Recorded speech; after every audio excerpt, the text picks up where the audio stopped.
guys, how's it going? Just getting set up here.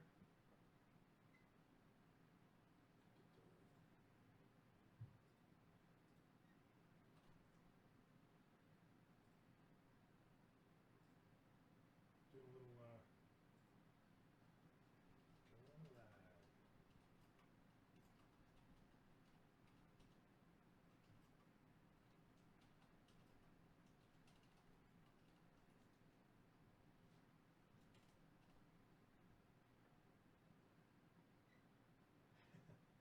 Okay.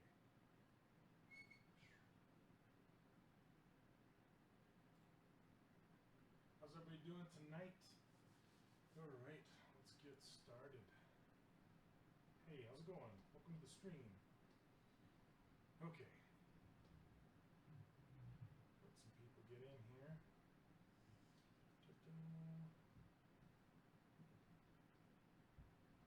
Hey, how's it going? Sapphire Lemur.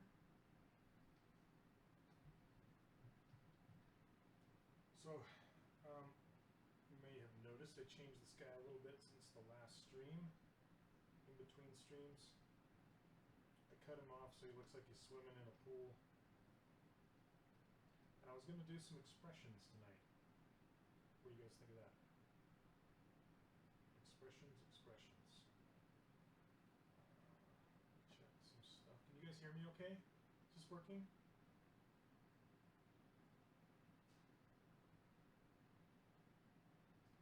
sure this is working. Check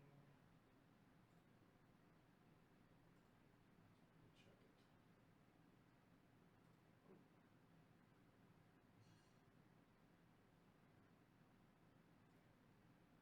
Okay, there we go.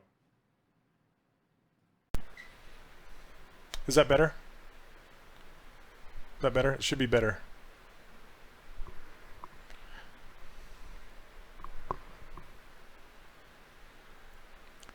Okay, awesome. Thanks. How's it going, Squid Tank? Sorry about that. I had to switch microphones. I switched to this one. So, yay. Yeah, I'm not doing too bad. What's going on, Chris? You guys hear me now? Yeah, it's been a few weeks at least. So tonight, I figured I would do some expressions. What do you think? What do you think about that? Hey, Waltrin. Let me do one more thing. Just gonna post this in my Facebook group. On Twitch now. Boom. Okay. I just want to let my students know that I'm live. All right. How is everybody doing tonight? I hope you're not in the fire zones of California, or I guess Oregon, or in the path of the hurricane in Florida. There's all sorts of natural disasters going on. Let me adjust this camera just a little bit.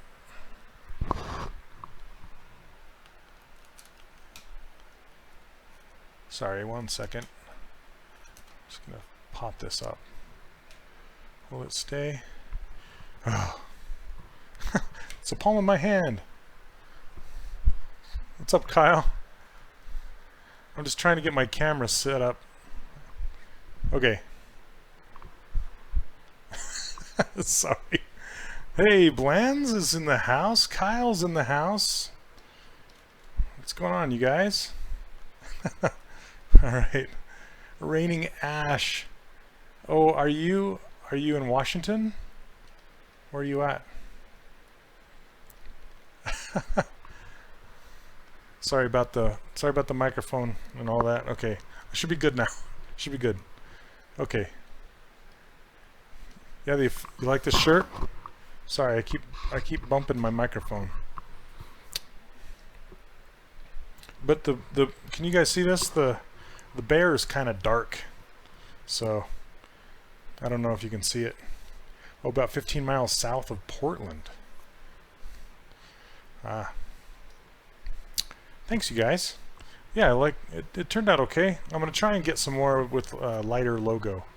And I got some cards too. Some cards. You guys see these cards? Getting all official. It's all weird. So, hey everybody, how's it going? I'll let some more people get in here. Another shirt color instead of black, you mean? Yeah. I just like how the logo pops on black, but it didn't work very well. It actually looks fairly decent on white, or I'm not sure. Yeah, business cards. I'm all business. What's up, Sumerian? How's it going, everybody? All right. All right, let's pull this train out of the station here. So, what I wanted to do tonight is do some expressions, and you can see that I've changed him a bit since last week. I wanted to try and make him look a little closer to this concept that Aaron Blaze has done, and I don't know how good I've done with that, but I think he'll really start coming to life once we start doing expressions, and it'll be a lot of fun. So let's start doing that. And I want to do some experimenting, because I haven't really done that many expressions in the past, other than in pose. So, you know, in a toy pose, like the character's expression in a toy pose, I haven't really taken it like to this level and done like 6 of the same character. So I thought it'd be kind of fun to do. And I've kind of taken some of the color out of him. You know, I took away the reds and a lot of that AO. He has a little bit of color around his eyes and on his tongue and stuff, but that's about it. I didn't want to be kind of distracted by it. So what I wanted to try is I want to try to use the layering system, because the layering system, if you use it properly, and I think I know how to use it properly, but if you use it properly, you can take those layers and push them over to Maya and make morph targets out of them. So so I've heard. that's the rumor on the street. So I thought we'd give it a try. So sorry, I sit and spin my model while I talk. Just oh, thanks. Yeah, I got it from the ZBrush Summit a couple of years ago. I have a couple of them. I'm trying to collect them all. It's like Pokemon.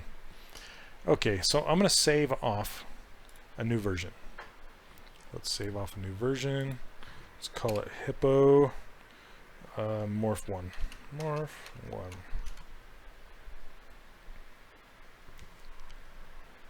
1. The keyboard that you see on the screen, it's a plugin for my streaming software called XSplit.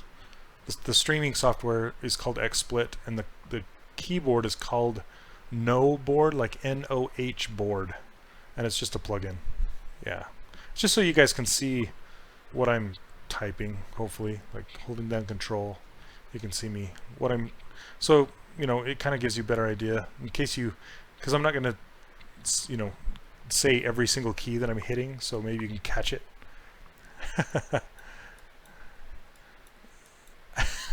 Sumerian. Oh, what's up, Hairy Mandibles? How's it going, man? Okay, so I saved a new copy, and I'm going to, let me look at this plugin here. Transpose. Whoops. I'm actually going to pull it open over here.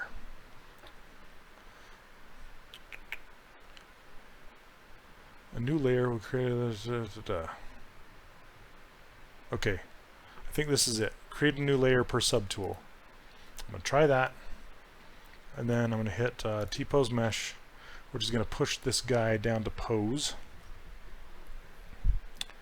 It's good for the VODs too. Oh yeah, I didn't think about that. You're currently waiting in line to meet Bruce Camp. Where are you? In New York? Or where are you?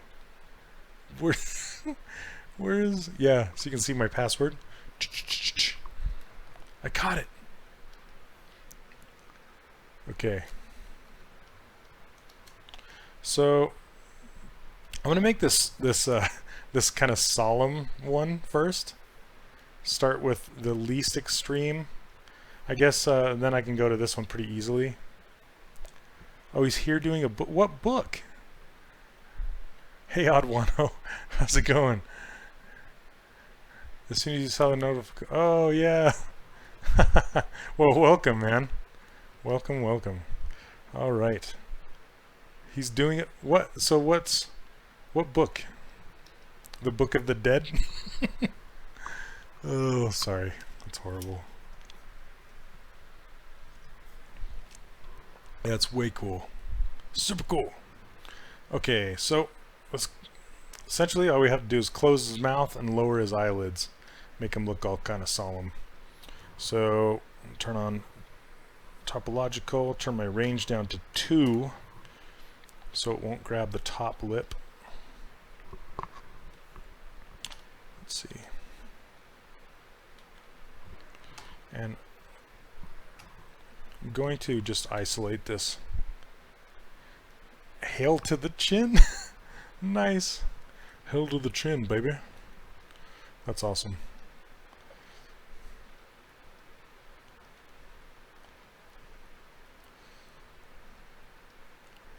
Yeah, he's one of my favorite television actors, I guess, and film actors.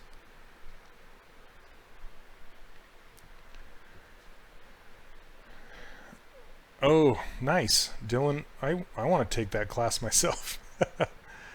I'm jealous. Dylan is amazing. He is who I aspire to be.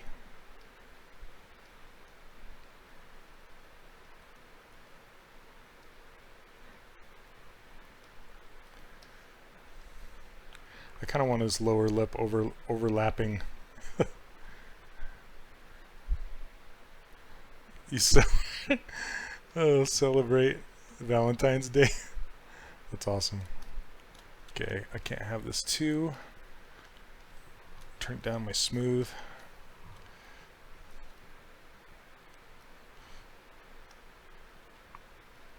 I need to watch those again. Everybody needs to watch those again. Yeah, Dylan is the king of appeal. I'll tell you that right now. Just have that all day. Oh man. Okay, here's a trick for you guys to use. If you have to be careful, but if you use inflate, see, I can only move this so close to be closed right here. But if you use the inflate brush, you can just kind of lightly close that right up using inflate. Here, let me check this out.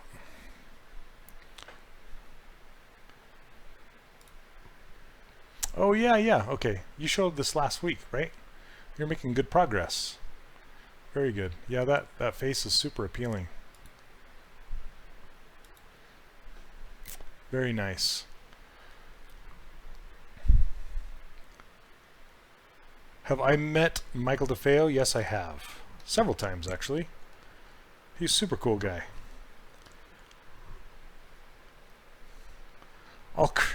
I'll credit to Dylan. Dylan didn't make that. He may have offered you guidance. Yeah, he offers great guidance. I got to hang out with Dylan a little bit at Disney Feature last year during CTN.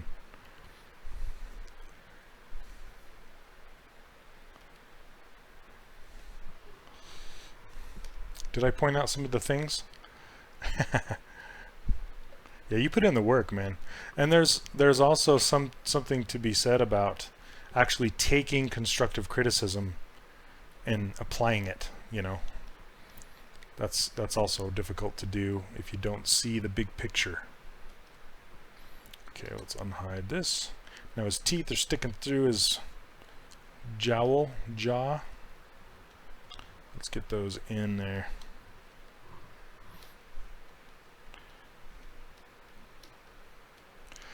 I don't know if these expressions will last the whole 3 hours or not. I think they'll go pretty quick, but we'll just have a good time doing them. And I still can't get rid of this stupid white ring. See this white ring? Oh, it's driving me batty. It's from, you guys were telling me it's from the notebook stuff, notebook PC, and I still have yet to fix it. I haven't tried, to be honest. I've just been super busy because I'm trying to release my course soon again, opening enrollment soon. I'm gonna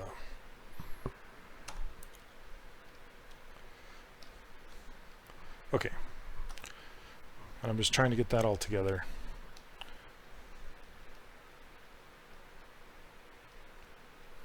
Let's use snake hook. Snake hook. Where's Ashley when you need her?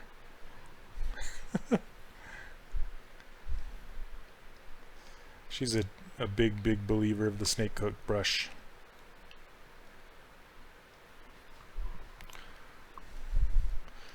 All right, I'm gonna chill out his eyebrows too.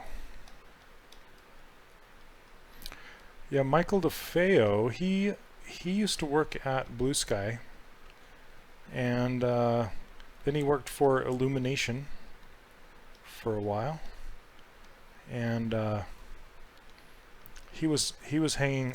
I meet so many people at CTN, and he was hanging out at CTN with my buddy Danny Williams, because they worked together at DreamWorks, and they had a booth there at CTN.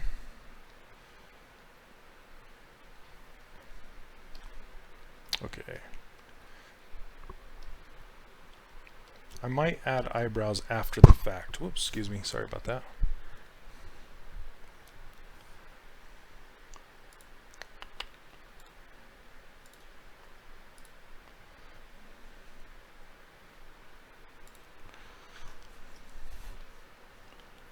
Anyway,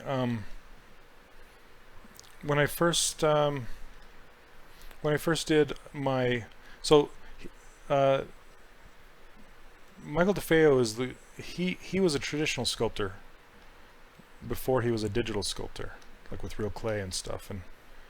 And so when he was learning ZBrush, he blocked out his characters, and he's the guy I first saw block out characters with primitives like I do. You know, like I basically borrowed his technique and went from there.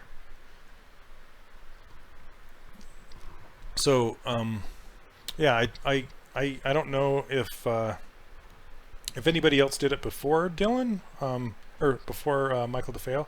I know Dylan blocks out his characters, not necessarily exactly the same, but you know, he uses primitive shapes. Now I have to say he just does that with his personal characters, not his characters that he makes for Disney Feature, because at Disney Feature they use a base mesh, so it helps the rigging department match the points better. So you got the same problem with the wheel. Just switch to another window with Alt Tab. Oh really? Ooh. Okay, let's see if it goes. Oh, Spike, I could hug you, man. Thank you. Yay. Okay, we got a temporary fix until we really fix it. Hey Rob, you're missing the avocado, huh? I'm doing this solemn expression that he's got right here. So he's just kind of chilling out, being solemn. I'm gonna raise this. I want to get this more flat. New best friend. Sorry, Sumerian, you're out. Spike's in. I'm kidding.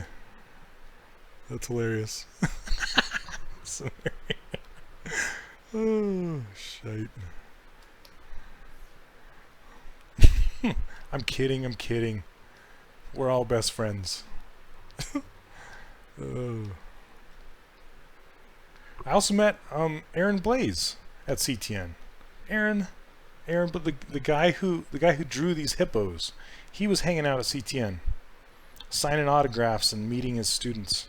He teaches a lot of online courses, like mini courses. Well, they're not so small, but he does painting and character design and animation, all sorts of stuff.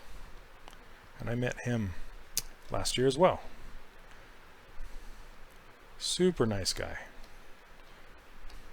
I'm jealous because he has lots of long hair. I have no hair. Can't tell your girlfriend.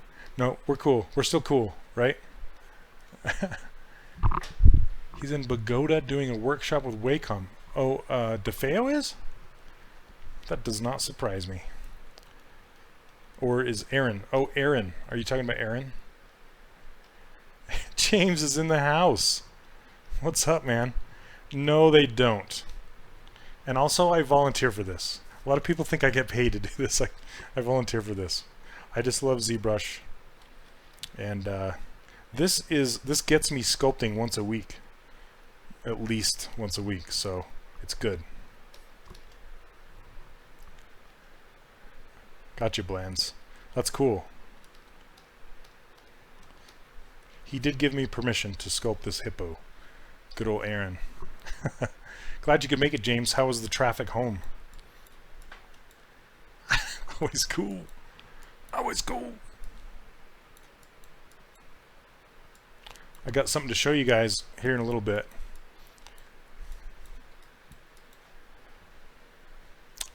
Yeah, they're, you know, Pixelogic, they're cool peeps. They're just, they're in it to spread the word of ZBrush, the religion of ZBrush. And that's kind of what this channel's about. It's just like showing and sharing techniques and progress and different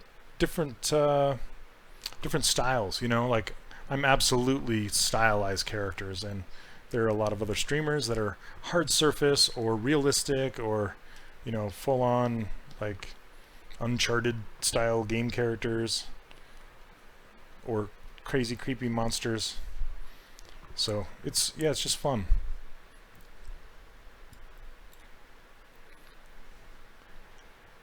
Oh yeah. It's not really, I mean, it's on Twitch, but it's like, it's just kind of an excuse, a way to broadcast and reach more people and their fans. I'm trying this nostril. This nostril is really kind of bugging me because it's breaking the silhouette. Every time I rotate it, it just goes flat because it's a hole in his nose. So I keep wanting to like pull it up to make it round.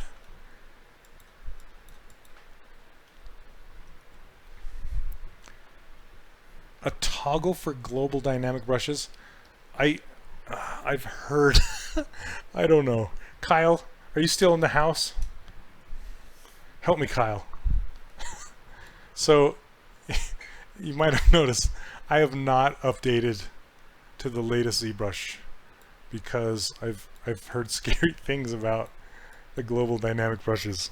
So I have not. They're gonna throttle me. I'm gonna be getting a call from Captain Pixelogic here in a minute. Lifeline. Kyle. Anyway, I know that they know that it's not very popular. So I don't know if they're going to roll it back or if they're going to adjust things or what's going to go on. So I didn't say that. I didn't say that. Okay, he's pretty chill now, I think.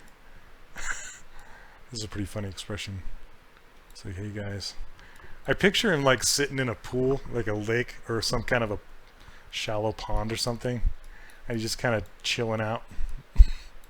So, okay, so let's try this. We have it.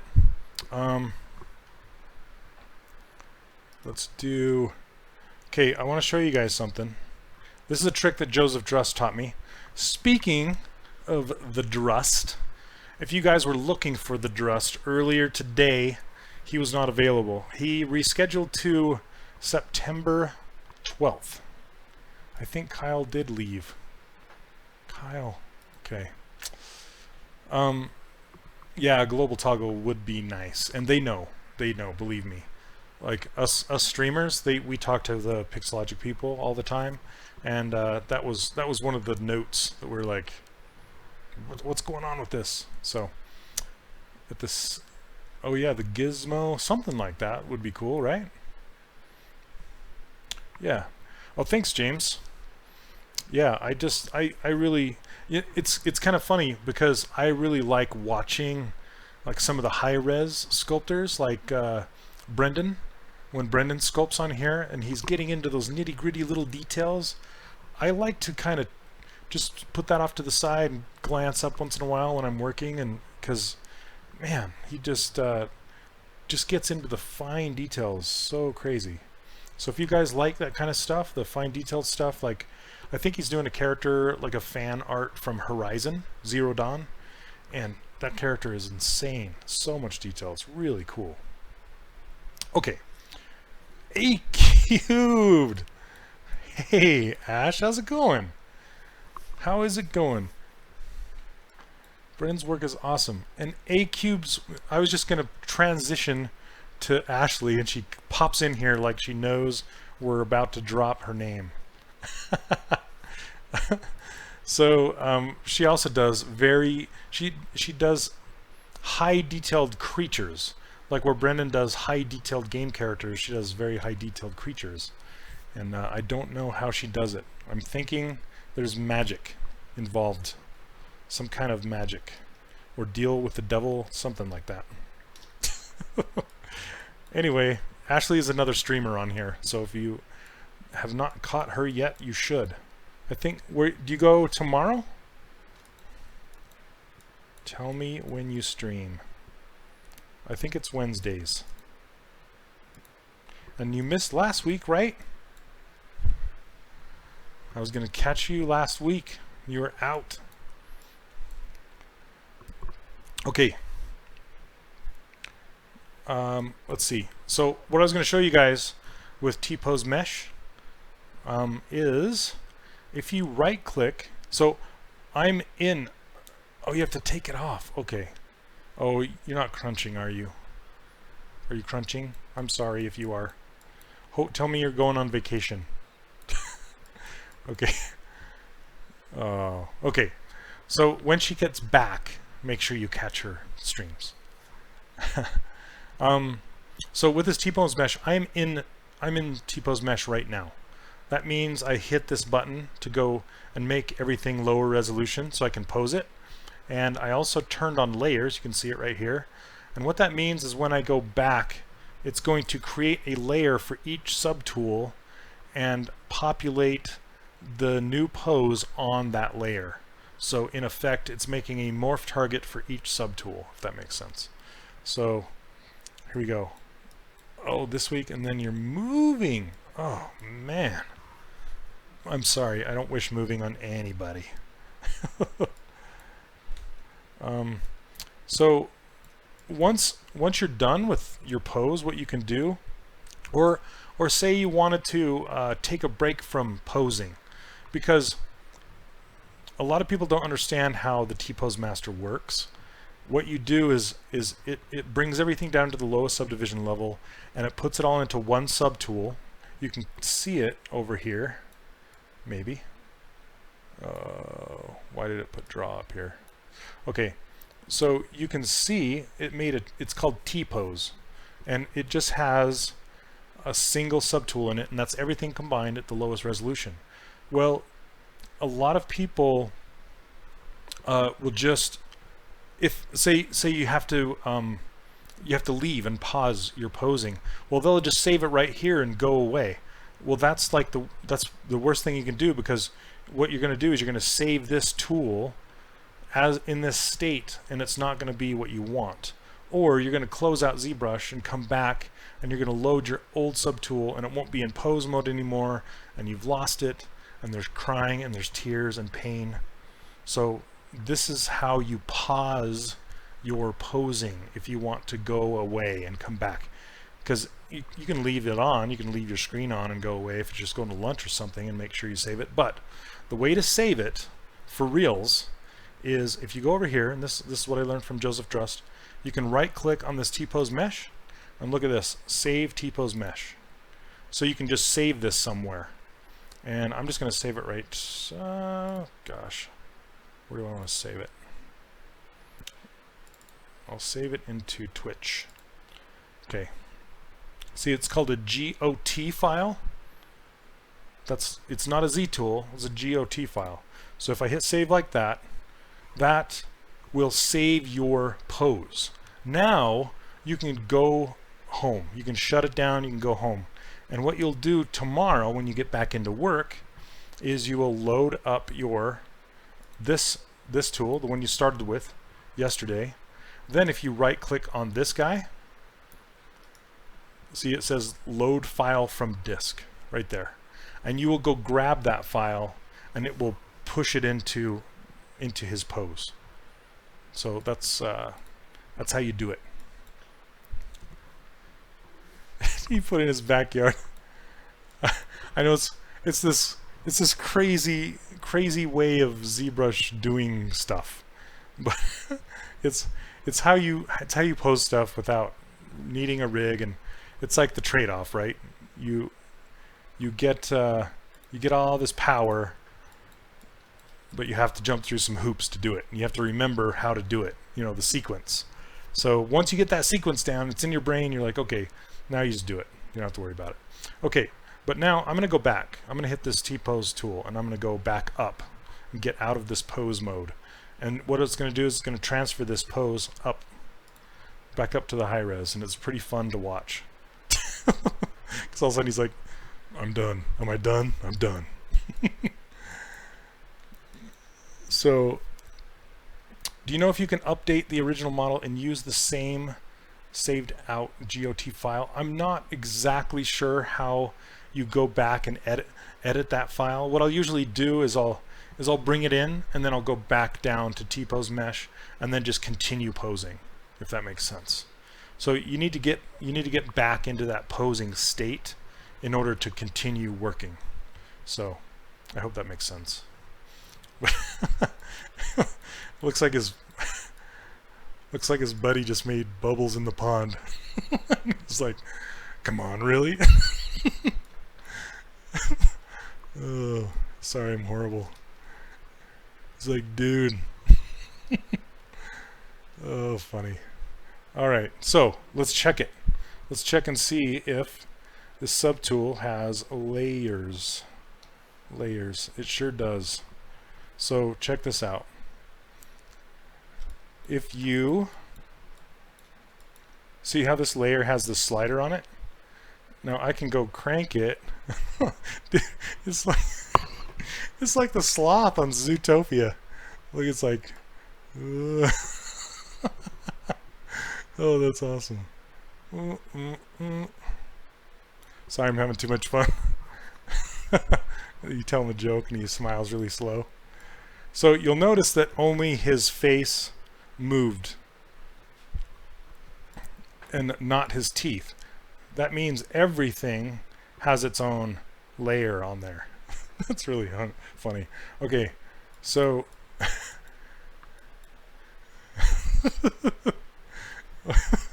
right? Oh geez. So if I crank open the subtools and let me delete this one. I don't need this one. I'm going to make sure I don't need it. Okay. Yep, this is an old one. Okay, so the tongue, yep, see the tongue has a layer on it.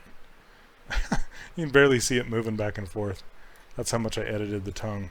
But the teeth, see, basically I pushed the teeth into the mouth. Hey, Kyle's back. All right, Kyle, I have a question for you. It came up. And I did mention Joseph being postponed to the 12th, correct?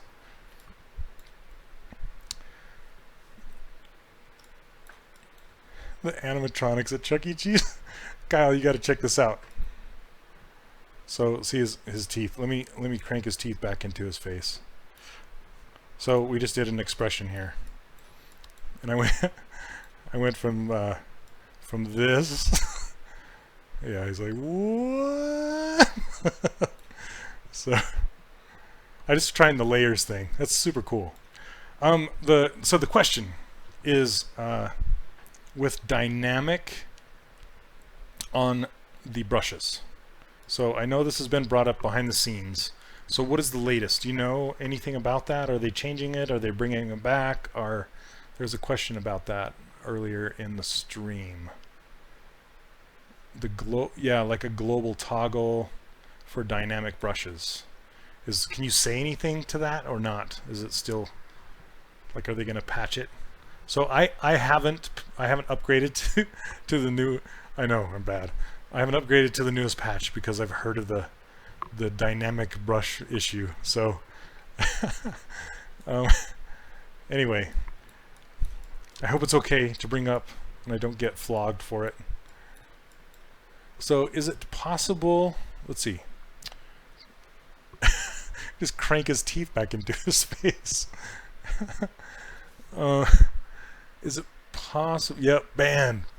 All of a sudden it's black like, and those rainbow bars on the screen. Is it possible to put a pivot point out of the mesh? Oh, sure. So with the Gizmo, you can put the pivot point anywhere. This guy's cracking me up now. Okay, so if I turn on the Gizmo, this is the Gizmo, and if I hold down Alt, I can move this anywhere. And this is essentially a pivot point in space. And I can then rotate this and it'll rotate around that pivot point. So does that, to rotate your teeth? Yeah. So to rotate the teeth, I'm going to solo these teeth. And then if I hold down Control, these are in their own polygroup. See how one polygroup is green and the other one's yellow? So what you can do, say I want to move the big teeth, but I want to leave the small teeth alone. I can hold down Control and tap on those. Sorry, tap on the big teeth like this. Hold down Control and tap on the big teeth. And what you can do is just snap your camera to the side. So if you hold down Shift, you can snap it just like that. And then if you hold down Alt and grab one of these outer corners here, you can move it into place. And then you can snap to the front and move it into place. And then as long as you're holding down Alt, you can move that gizmo and aim it any direction you want. So you can aim it down the tooth if you want. Then you can grab any of these axes, rotators, and rotate them however you want. So this gizmo is essentially a temporary pivot point that you can put anywhere you want. Kyle's like, I'm not answering that question. I'm out. Oh, jeez.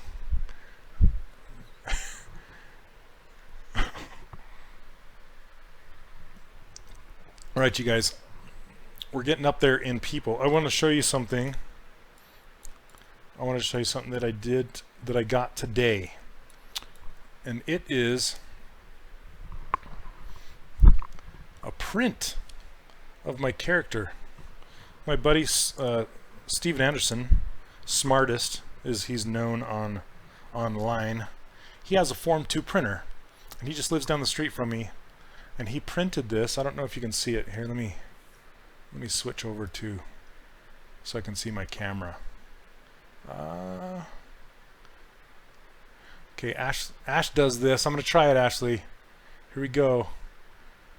Let's see. There it is. Webcam. I'm gonna make this big. Whoa. Can you see that? So it still has the supports on it. I haven't cleaned it up and taken them off. But this is my character that I made for my course. And he printed that guy for me. Your brand is Hey!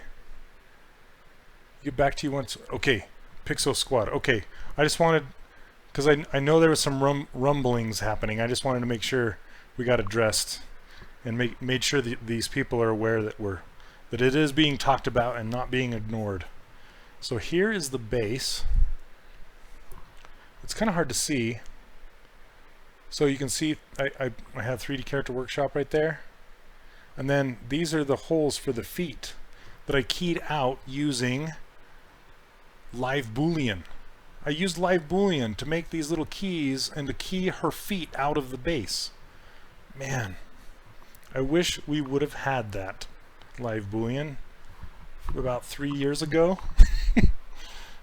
So let me show you one more. He printed me a couple. This one had some issues, so he printed another one. But he did take the he took the supports off of it. You can see it. See that? You can see all the bumps from the supports back here that need to be filed off. But I love this material. It's super nice. And you can see the detail maybe. Let me see if I can get it closer. Probably can't focus. Oh, there it goes. Look at that. So see the line going down her leg?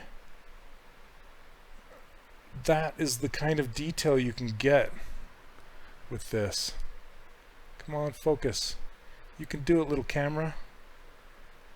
I saw you do it once. Do it again. Focus. Oh, dang. So we we had this $80,000 EnvisionTech at Disney, and I'm going to tell you guys, the Form 2, it comes dang close to the quality. I am impressed, to say the least. Very impressed. So, holy cow. Okay, let's bring my giant camera back down to reasonable size. Okay. Live Boolean. So, okay, James, I've upgraded to 4R8, but I haven't upgraded to the latest patch. So it's P2. I have P1. You can see it up in this corner right there. P1, patch 1, but patch 2, they added some dynamic brush functionality that added, I think it's, I haven't used it, so I'm not, you guys can correct me if I'm wrong, but, so it's brush per, or dynamic per brush instead of a global change. So does it have to do with this dynamic resizing right here? It turns this off and on per brush, something like that. So, but yeah, Live Boolean, holy cow, so cool. Okay, so yeah, come on. I invited James in to heckle me, so he's doing a good job. Okay, I'm gonna name this Hippomorph 2, and we're gonna make another one. Let's make this one, and we're gonna get some asymmetry happening in here. So this will be fun. Okay, so, and why, I don't know why these, I didn't name these. They're named Polysphere and Polysphere 3, 4. Yep, I'm really good at naming my subtools. Okay, so just so you know, guys, this has dynamic subdivision on it. This is not subdivided. So it's just a low resolution mesh that's been subdivided. Okay. So let's hit it again. Let's hit this TPose Mesh again and go back down, and we'll do another one. Let's do this one, because he's already kind of there with his mouth closed, but we're gonna go extreme. Extreme. Okay, so see how his head is turned slightly to the right now, and he's kind of tilting in. Do I teach the Live Booleans in my course? Yes and no. I've covered it lightly, but I want to go way more in depth with it. I do cover 3D printing, how to prep for 3D printing, and now that's become a big part of it. So I haven't yet, but I'm creating a lesson that talks about exclusively how to make keys with the Live Boolean stuff. So my course is a living, breathing course, and it's being updated all the time. I've added like 3 or 4 lessons since I started. Okay, let's go to Mask Lasso, and I also add interviews with industry professionals when I can. Like maybe I'll get one from James one of these days. Wink, wink, nudge, nudge. And we just talk about the industry and different disciplines and different things and how they do different things. and it's a lot of fun. And I do student critiques. I push the student critiques to Facebook Live. I have a private Facebook Live group that I push them to, and then everybody in the course can watch and ask questions as I'm giving critiques. It's worked out pretty well so far. So I'm going to turn his head, and this gizmo just happened to be where I wanted it. So lucky, right? Or else I would have moved it. Let's see.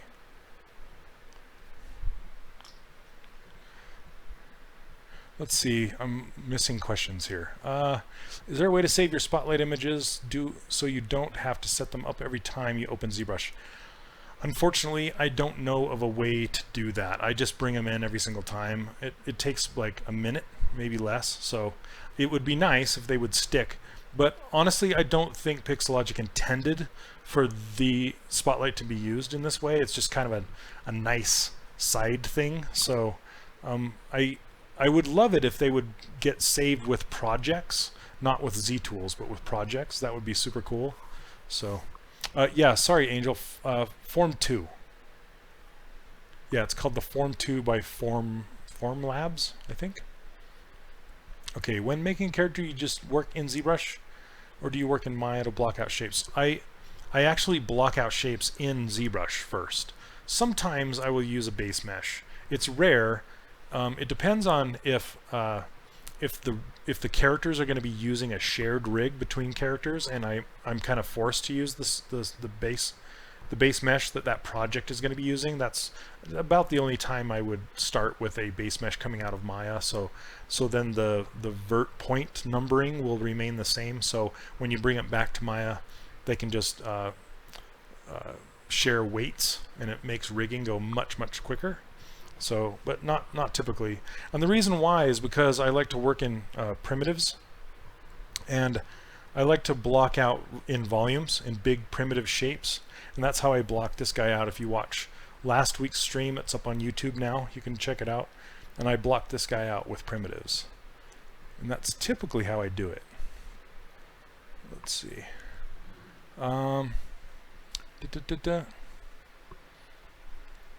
At the top of the texture palette, you can save spotlight as ZSL file. You're right, Sapphire. Right here, so under texture and spotlight, I just never do it. I don't know why. But see right here, save spotlight. But you would still have to load it in, you know. But it's faster than, you know, doing it like slightly faster. But I mean, if you have a whole bunch of images and they're laid out just so, and they're, you know, just how you want them, that'd be a good way to do it. I just never do it. I don't think about that. So thanks for bringing it up, Sapphire. That's very cool. Let's see, what's the difference between dynamic and Dynamesh? So dynamic is, it will take your low resolution mesh, and so see how this is low resolution, and it will subdivide it temporarily. So it's just a preview, and I'm not going to do it now because I'm in pose mode, but it will essentially just dynamically subdivide this as a preview. It's kind of like hitting the number 3 in Maya. You know how it gives you a subdivision preview? That's what the dynamic is like. And Dynamesh will actually reconstruct your entire mesh as little tiny polygons, and it will combine everything together. Like if I Dynameshed him right now, it would actually close his mouth off, and it would make it one solid mesh, like a watertight mesh. It gets rid of interior anything. So that's kind of the difference. And Dynamesh is more for exploring. If you want to explore, it's more for like traditional sculpting. If you're going to use like clay tubes brush and sculpt traditionally, you can Dynamesh and build it up and Dynamesh again.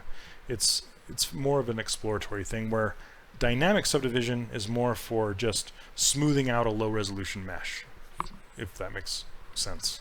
Hope that answered your question. So okay,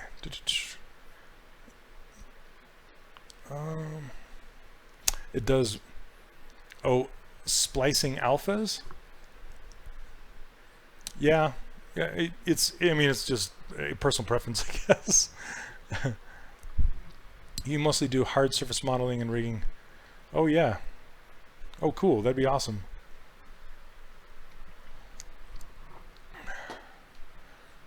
Okay, let me put this back over here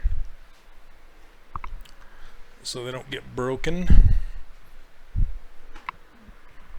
Oh, and I'm going to print out the pirate girl. So if you guys were following me when I was sculpting that pirate girl, Steven's working tonight. He said he might hop in here while I'm streaming, but he's hopping in tonight, but he's working on setting up my pirate girl to print. So I'll show her next week, hopefully, if she works out. So you totally buy a print of her? Awesome. Yeah, I can't wait. I can't wait to see her. Okay, let's get on with this. I'm yapping too much. You guys are asking great questions though. Okay, so this I want to mask his eyeballs off. Sometimes you try and mask them and this gizmo gets in the way. You can always just hold down Alt, move it out of the way, and then hold down Control and click again somewhere else if it's in the way. Okay, so now that that's masked, let's give him, it's going to be fun. He's going to have way surprisey eyebrows. That's, yeah. Oh man. Yep. Us kids that refuse to grow up and just want to collect awesome toys. It's so hard. I've been pretty okay at not buying too many, but I'm afraid I'm going to be buying more. I love them so much. And the printing tech is getting so much better that, you know, you can print from home, so okay. These eyelids are freaking me out. He's looking more angry than surprised here. Let's get rid of that.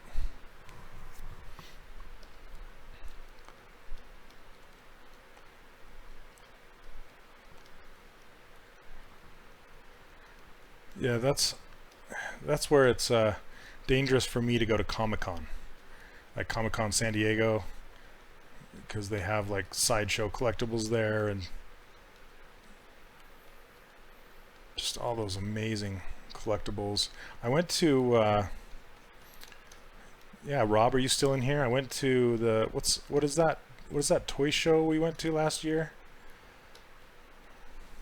It was taking every ounce of my discipline not to buy stuff.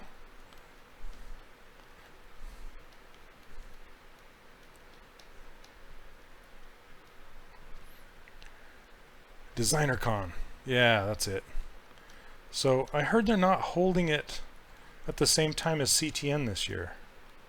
DesignerCon. So DesignerCon is, it's like a toy show of a whole bunch of indie toys. Like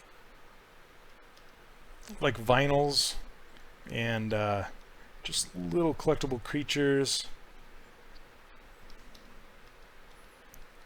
So cool. It's not like your typical like you know, like your Marvel figures or Lord of the Rings or, you know, Gentle Giant stuff. It's not like that. It's more like people in their garages making collectible toys.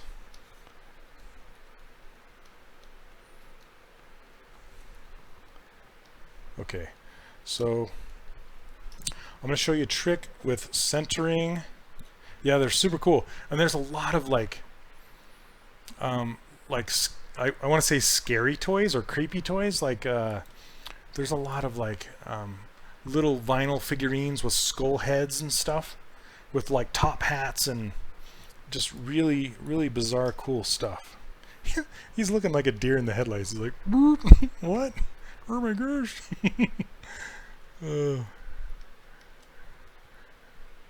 Kyle, Kyle, you just like pop in. Just see you popping in. Hey, DesignerCon's cool. See ya. Oh, you're cracking me up. Yes, it's cool. I can't afford 3 trips to California this year. Thunder Bunny, what's up, man? Thunder.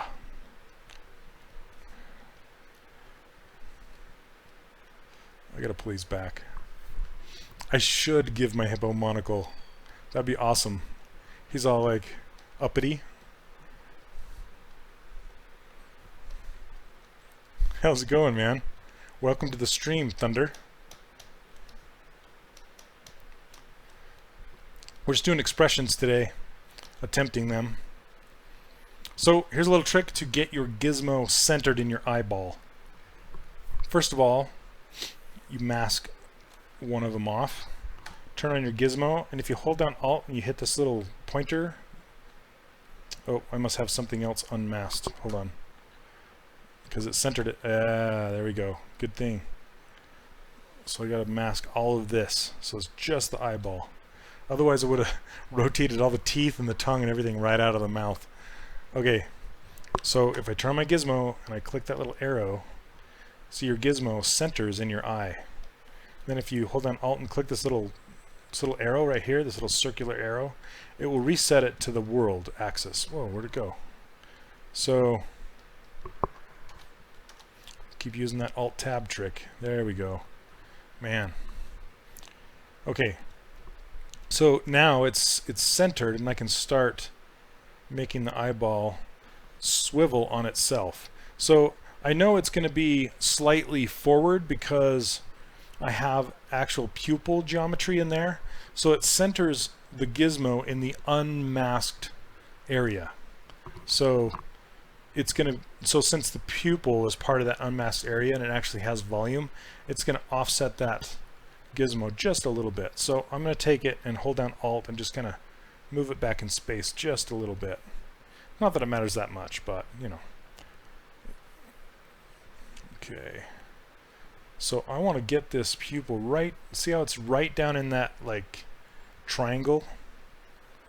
I'm going to try to get it into there. He's looking like super derpy now. Awesome. When I am finished with the blockout character and then I switch to Dynamesh, I had a problem last time with leg too much close together. Yep, that's what I'm talking about. The Dynamesh will glue them together. So is there an easy way to make space between legs after Dynamesh? No, there's not an easy way. Instead, you should roll it. It's probably too late now, but roll it back and then move the legs apart and then Dynamesh again. And that's only if you necessarily need to Dynamesh. You don't always need to Dynamesh. But one way you can do it, hold on a second, okay, just making sure that this is masked. One way you can do it when they are glued together in the center is you can draw a mask. I wonder if, do you guys want to see this? Yeah, you can put a wedge in between them. You can like, there's a bunch of stuff. But let me just show you really quick. Let's see if it'll take a second or not.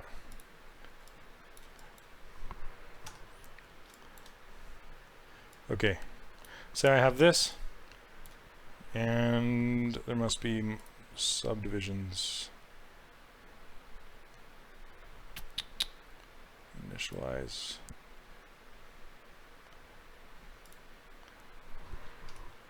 Okay, there we go.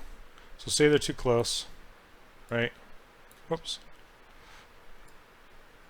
They're going to Dynamesh together. So if I Dynamesh these guys together, Dynamesh, I'm just going to leave it at 712. Okay, did it work? All right, hopefully it doesn't kill my stream. Stay here, don't leave.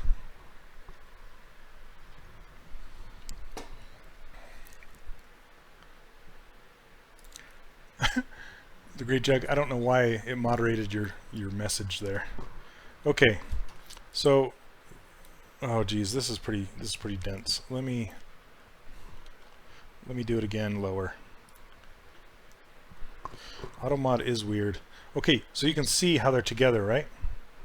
So one way you can do it is just really simple, I guess, is just make in between here, just mask it like that, and make it its own polygroup, and then just delete it, like say delete hidden, and then use close holes, and it'll close those holes. See that? And it's not the prettiest, but it gets it away from each other, and then you can come in there with smooth and smooth it down, you know, with a high intensity, and just kind of figure it out and get them apart. That's like an emergency situation if you really need to get them apart, and you can get in there with more precision than I did, and just, you know, delete the center and get them away from each other. And then you can, you know, activate symmetry and really, whoops, looks like they're off, they're not centered. Anyway, you can move them apart and then get underneath there and really clean it up. So I hope that helps. So, all right, back to posing derpy eyeballs.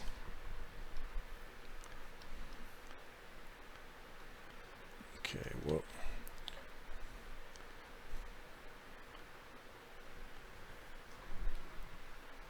Yeah, no worries.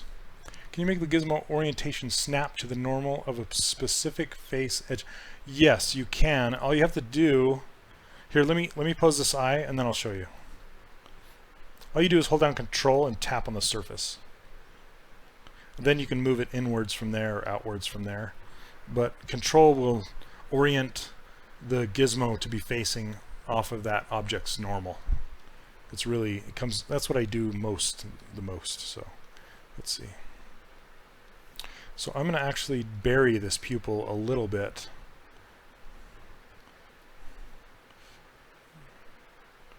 Maybe lift it up. There we go. Okay. He's kind of looking scared, like there's a mouse over there. Okay, so here's what I was talking about. If I hold down Control and I tap on the surface, see that? How it made the y-axis face the direction off of the surface. So you can do that just back and forth, or clear the mask and do it again. Clear the mask, do it again. Yeah. So is that what you're looking for? Okay, so let's get this expression a little closer.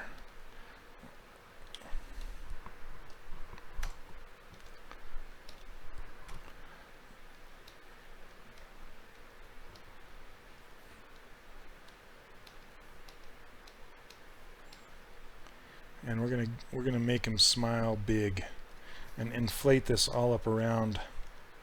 So I can either use the fill or the inflate to just kind of bring this up.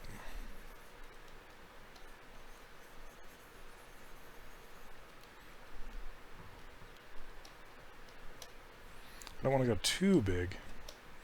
Yeah, no problem. Because now I'm like inflating it closed over his pupil. And I need to,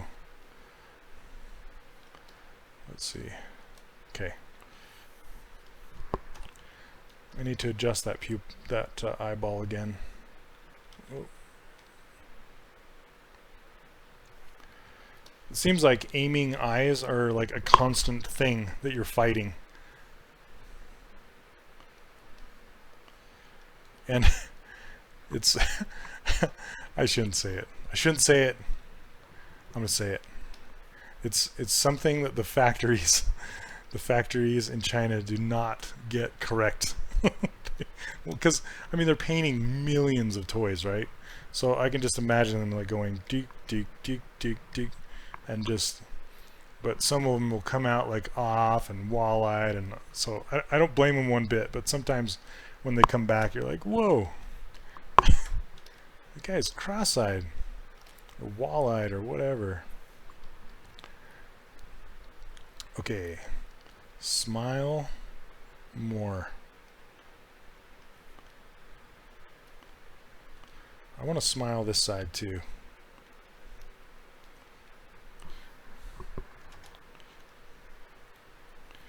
That stupid tablet thing.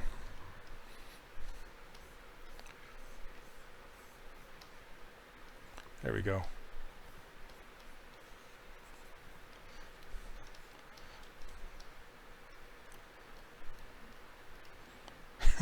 He kind of looks like he's like, hey, hey. his expression. It's like not quite sure what to do.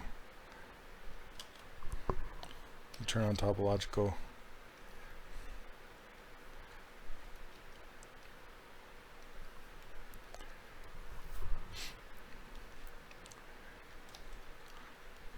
One side of the lip. You're talking about over here like this? Yeah. Let me turn on perspective for a second.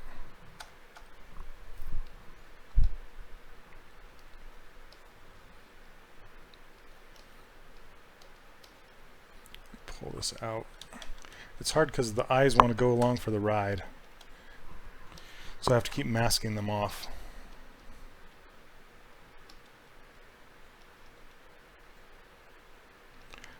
I'm going to widen his lower jaw out too.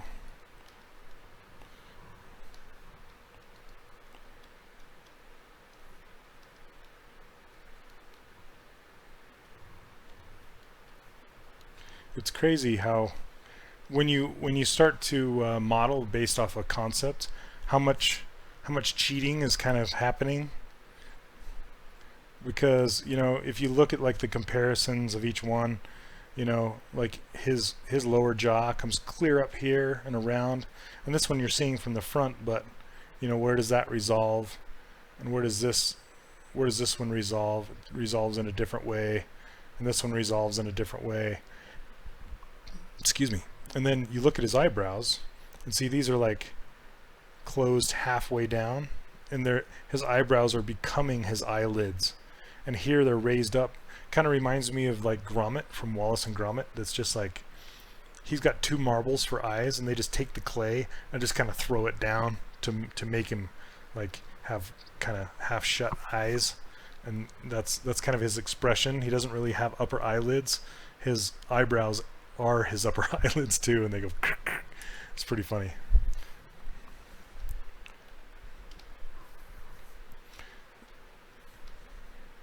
So you just kind of have to work with it.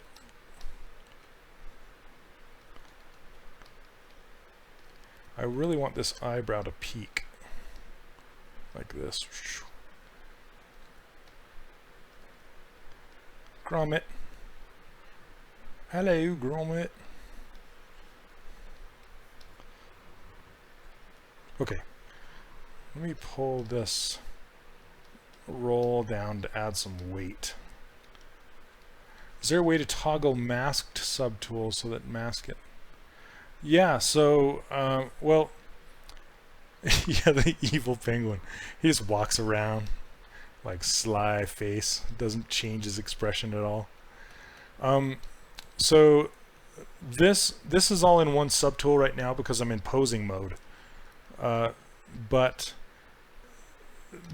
just by its nature, you wouldn't want to mask subtools and like invert the subtools, because just by having subtools, you will not affect the other subtools. So there's no real reason to want to do that, because you're not going to affect them anyway, because they're on kind of different layers essentially.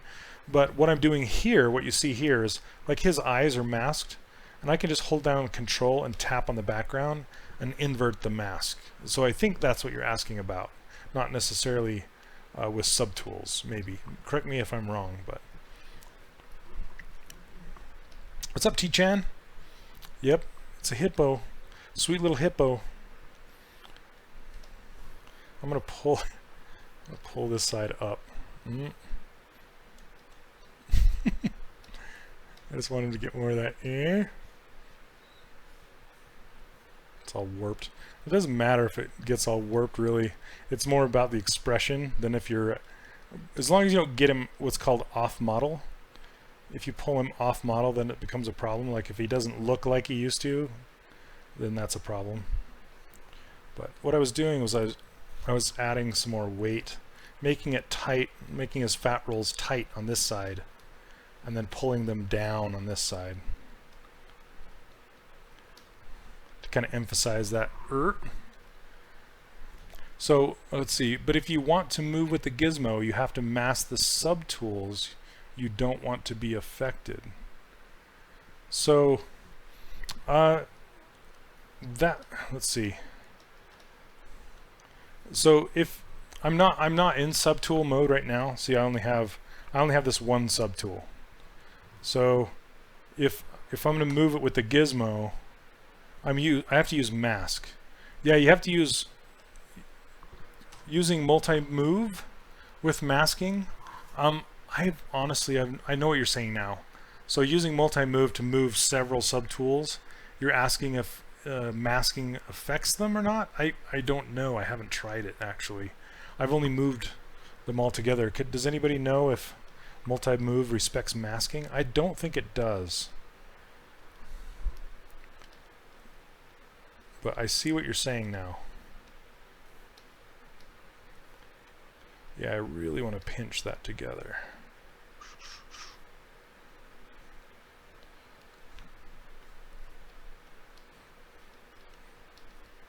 But when we go back, we'll try it. Yeah, we'll try it.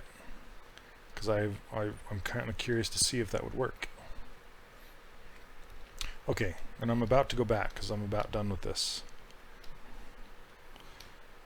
I'm just looking at these curves and making sure I didn't introduce any whoop-de-doos. And if I did, I want to smooth them back out. Okay, and then I want to push him more. So I'm going to mask this whole thing off. And then blend it. Blend, blend, blend. And then I want to push this whole thing more. It still needs to be blended more.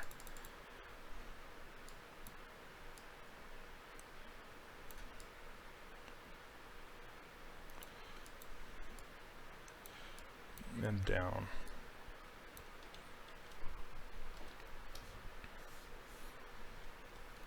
Okay, let's see.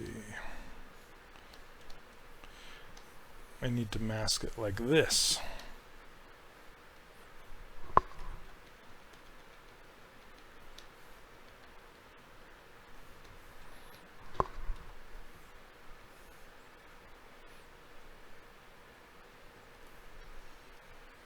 Okay. This is by John Goodman. For sure. I wish I could do a John Goodman voice. I think the only person that can do John Goodman is John Goodman. Because he's the voice of Sully, right? And we had him in our Disney Infinity. And I temporarily voiced him, but I didn't sound anything like him, so just the tempo and all that stuff was off till we could get him in there and actually do it.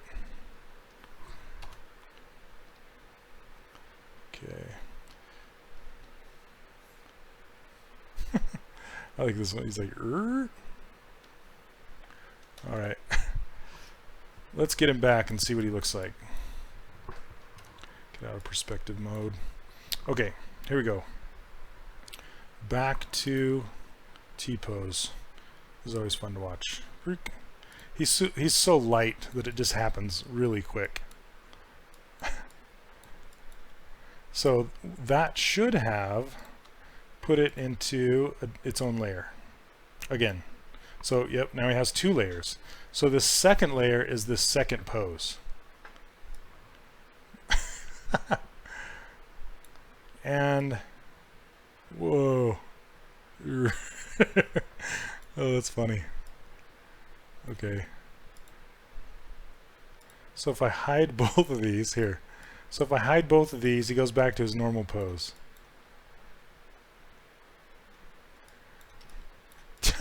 Temporary. I mean, it's, you know, it's temporary, like super temporary. So let me see. Yeah, okay, that works.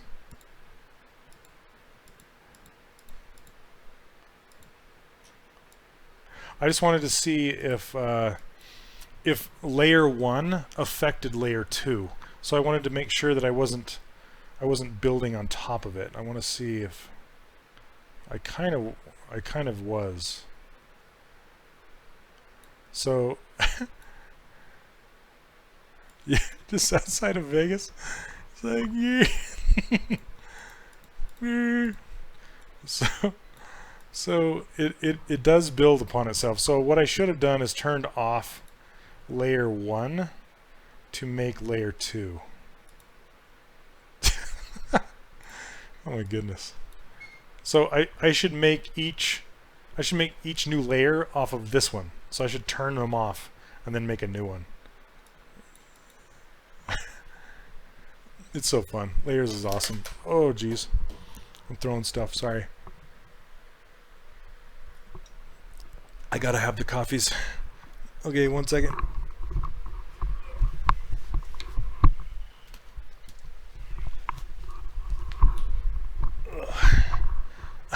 I have a standing desk and my pen just went poof. Okay. So that's something we learned today. Did we cover layers in the lesson vids? No, we did not, because I didn't cover expressions yet. I want to cover expressions, and expressions are the only time I really use layers, unless I did cover this, and unless I want to do a test, like if I want to say, you know, let's try putting in this surface texture and see if it works, or let's try adding this thing in and see if it works. That's the only time I really use layers is for experimentation, but layers, they don't really play well with anything else.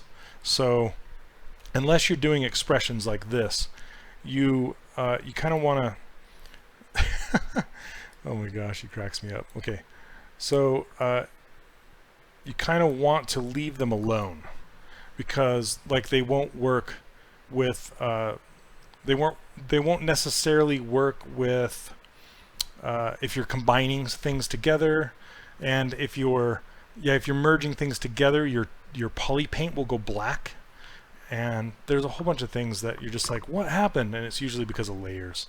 So another method when moving multiple subtools. Oh, thanks for adding some love.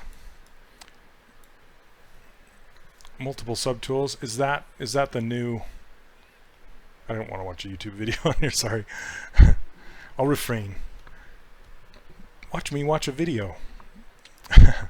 Okay, so what I'm going to do with this, I'm just going to go through all my subtools and turn off all the layers in order to do this next one. So I'm going to start from the top, eyeballs, open up layers and just turn them both off. Go to teeth, turn them both off. So don't start, so that's a lesson, is don't start from a pose and make another pose. Always go back to your neutral pose and go from there. Yeah. Check me out, baby. That'd be a good one. It's 9:20. I'm trying to let's see what we got here. This one's pretty fun. I was going to try and do the big open mouth one. See if I can pull that off. This one will be difficult because his head is going down and intersecting with the other chins, and so it's going to add volume in here. That'll be interesting to get, an interesting one to get to look good with him doing that. And he's got those lowered brows. Every male does it. Hey, Flexing. I still picture him like sitting in a hot tub, you know, just having a good time in the hot tub. Hey guys. Okay, so let's save this as hippo morph 3. Every time I make a new morph, save it. I'm reading your name. I'll just call you Gum. So, Gum, when I'm working, what's the general timeline for completing a model? It depends on the complexity of the model, for sure. But anywhere from 2 to 4 weeks, typically. So, the upper teeth should be more outward than the lower teeth. Yeah, most likely I could mess with that. Let's make him, let's give him the big mouth one. Let's see if we can pull that off, because it's going to be hard. See if we can do it. Because I'm going to have to stretch this clear down and really open that mouth up. I do have a tongue in there. I don't necessarily have this throat hole. You thought it would be hours? Oh, well, a character like this, I mean, he's not a full character. He's just kind of a simple guy. I did make him in 3 hours last week. So I'm talking about a game character, taking it from start to finish, like full in-game asset. It could take up to 4 weeks to do that. But a simple guy like this, it doesn't, you know, I lopped his lower body off. It just took like 3 hours to make him. So yeah, so you were right when it comes to that. Okay, so let's I'm gonna break him and then fix him. So I'm gonna hide, let's see, so his teeth, it's for an animation company as opposed to gaming, not necessarily. So this is not going to be animated. I mean, I'm giving him expressions for morphing, and this is how you do it for making expressions for film or games. If a lot of times game engines do not support morph targets, they do all the animation with just bones only. That's the only difference between a game engine and a film engine. Film rendering out film is film will typically use morph targets or bones or a combination of both, whereas games typically just use bones because they have to calculate all the points in space while the character is moving, and that's really hard. That's hardcore processing, and a console can't really do it that well. That's why. So so really 4 weeks to start to finish to make a game. Yeah, like a rigged character, full on, with low res, with textures, and like a stylized character, not like an Uncharted character. Those take, you know, 6-8 weeks, something like that. Depends on, like I said, it depends on the complexity of the characters. But like for Disney Infinity, those characters were like 2 to 4 weeks, max 6, you know. But this guy isn't. This is not an animation ready mesh. This is not intended for animation. Yeah, it is. Well, when you have a whole ton of characters to do, you got to pump them out.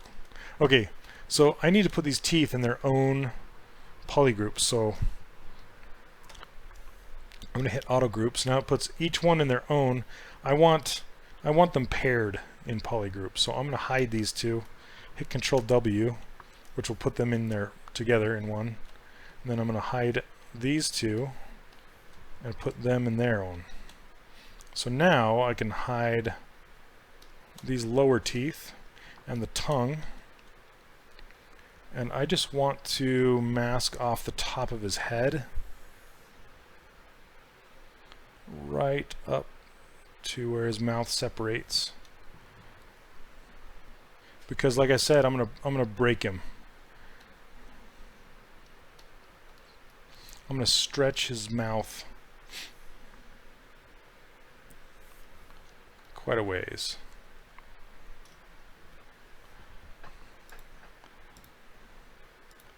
I'm going to blend this mask down, blend it up. So that's a thing, that's another thing to tell you is when you're blending a mask, it only goes from the masking line. When you blend it, it only blends into itself. It doesn't blend across that line. So if you want to blend the other direction, you have to invert that mask and then blend on this side, so it's blending into itself, and then flip it and blend it into itself on this side. That way you get a nice blend on both sides, if that makes sense. Okay, so now I'm going to try and really raise his mouth up big. It's not breaking as bad as I thought it was going to.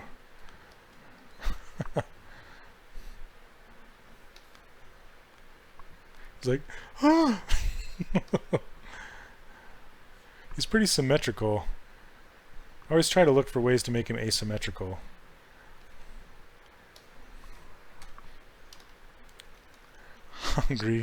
Hungry hippos. I haven't played that game forever. I'm gonna actually turn on symmetry. Get his face. Take it symmetrically as far as I can. Oops. I'm gonna paint a mask back here. Give him a throat. Let's see.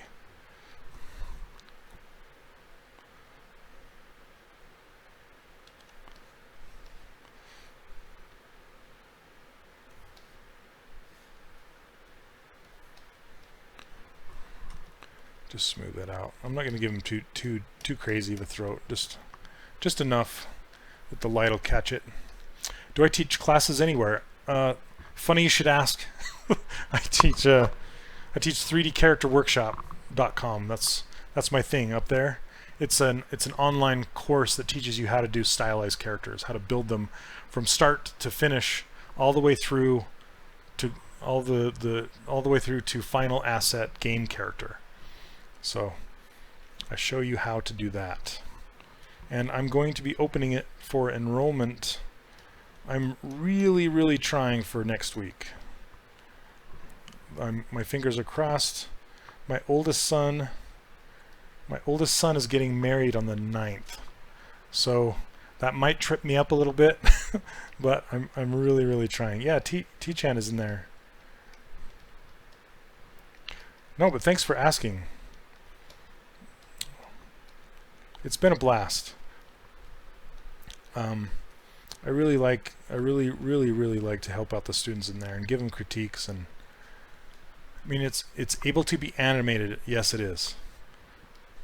Yeah, it's a riggable, animatable mesh when you're done. I teach you how to retop it, how to do UVs, how to do the whole thing start to finish. Render it in KeyShot.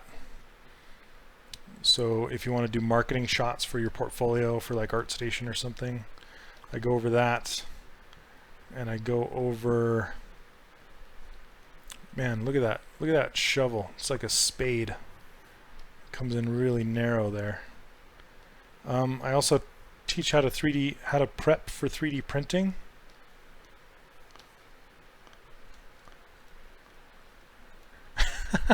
Are you on my newsletter, Sumerian?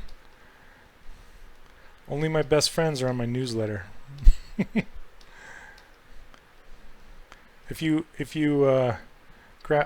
have this interface right here, this user interface, and all these brushes. Well, not all of them, but my custom brushes right here.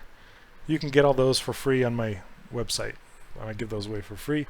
And my ruler file, so it'll help you measure to go back and forth between Maya and other programs in the same way.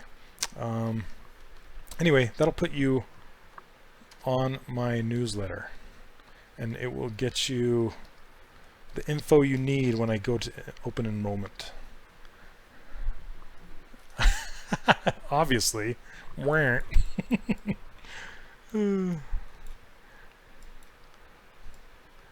I don't send out a lot of emails. If you're on my newsletter, you probably haven't heard from me since I since I opened the course last time. I'm not a big emailer spammer guy, which is good and bad, I guess. Because I'm not a big fan of like the spam thing myself, unless there's something, you know, good information. Okay.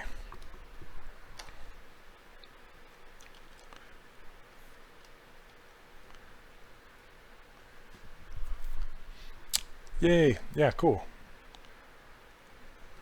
I'll pull his teeth out, more like the concept there. Let's hide his other teeth and tongue. Kind of see what's happening.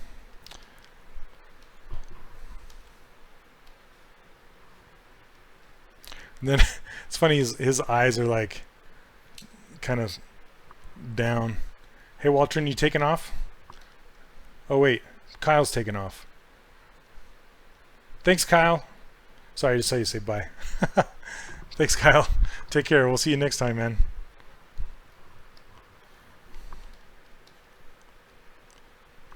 Okay, I need to turn on topological.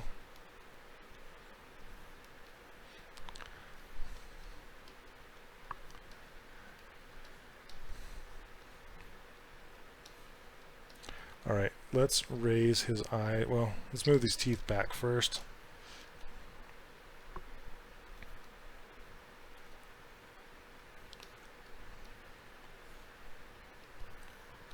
Now the snake hook brush is really good for this. Kind of pulling it, making it curved.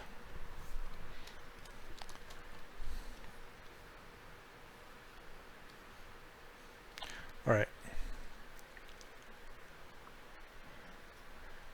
Oh, I know. He's like, Doc, no more questions. I'm probably going to hear about that one.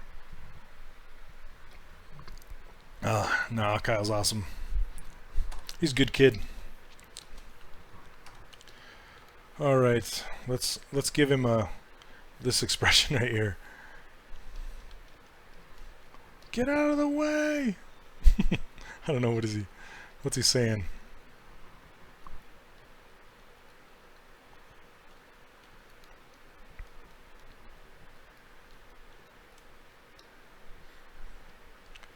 Kind of pull these towards the center.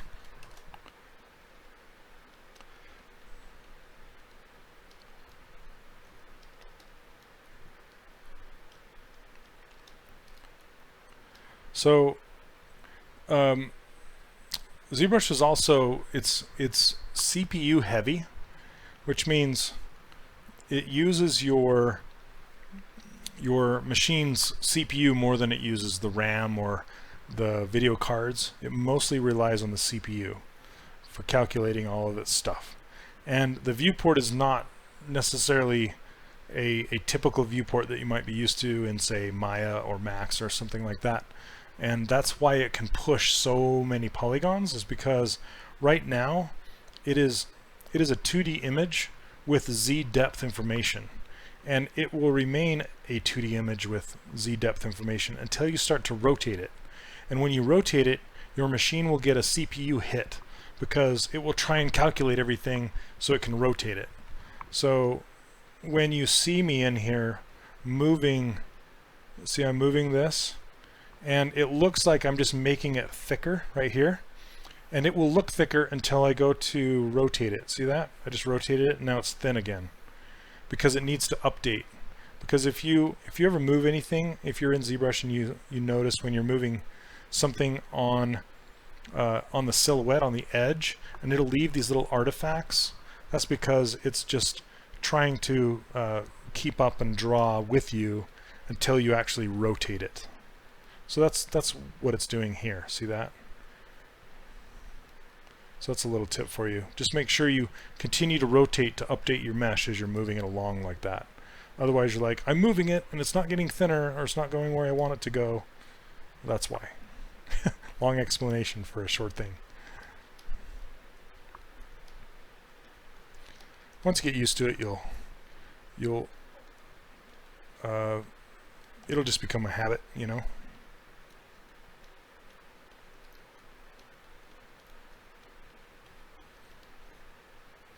I'm just trying to pull this down to get more of like that tear duct thing down in there.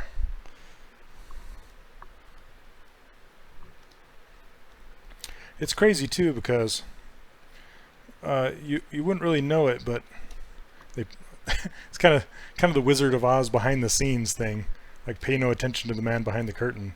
But when I'm zooming up and down like this, it's literally scaling the model up and down. I mean it does it in a way that makes you think it's being zooming in and out, but it's actually scaling. And when you hit perspective like this, it's actually skewing your model because it's not a viewport that you're used to. It's not a camera. You're not looking through a camera like you would in, say, you know, Maya or something like that. And that's how it gets those millions and millions of polys. That's why it can push it, and that's why it's the only product that can push that many polygons, is because of the way it's built. So there you go, insight. Okay, I'm going to push these in.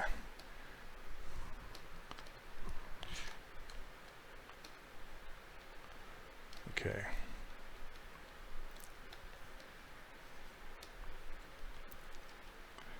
Pixelogic's going to come after me. I'm going to show up at my door.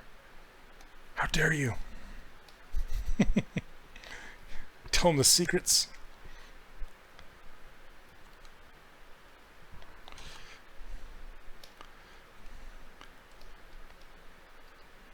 Even with that Alt-Tab workaround trick with the little white circle, it still bugs the heck out of me. I got to fix that.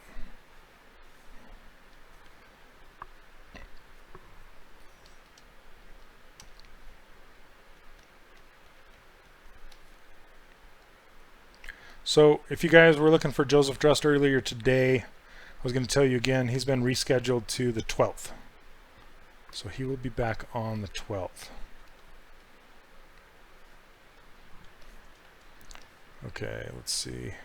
So I'm really looking at the angle, so off of the bottom of the nose, right here, this angle, and then how it kicks back up into the smile here, and then swings down like this. And I might thin that out right here, because you know how the inside of your mouth, when you open your mouth, it gets really thin right here. Just try to emphasize that. So let's see, and then it makes it a plane change right here, and that's what I was trying to get here. And then it has kind of that spade shovel shape down here. Good expensive video card.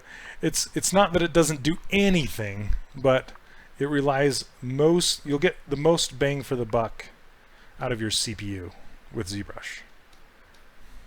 You know, that's why they didn't switch to 64-bit as quickly as everybody wanted them to, because it didn't matter really. Honestly, it didn't matter, because 64-bit allows you to have more RAM, it allows you to have more, you know, video card space and stuff, and it just doesn't matter with ZBrush.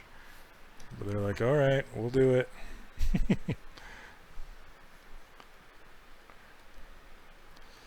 So I really want to get this stretch look right here.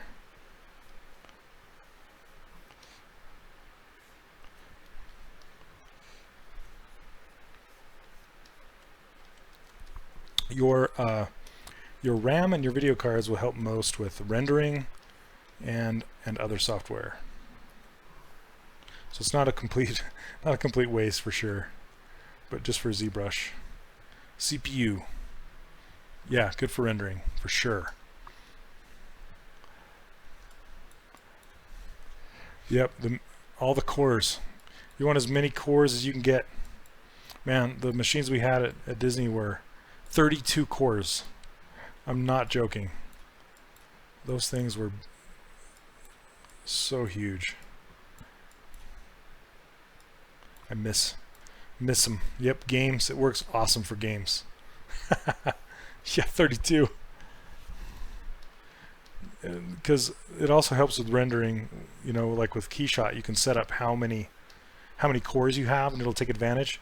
And if you still want to work with Keyshot, you can set your cores. Say if you had some ridiculous amount like 32, you could set it to like 28 and still use, you know, the extra CPU or the extra cores to do other things while you're rendering. So it's not a complete like I'm gonna go get lunch while I render kind of a thing.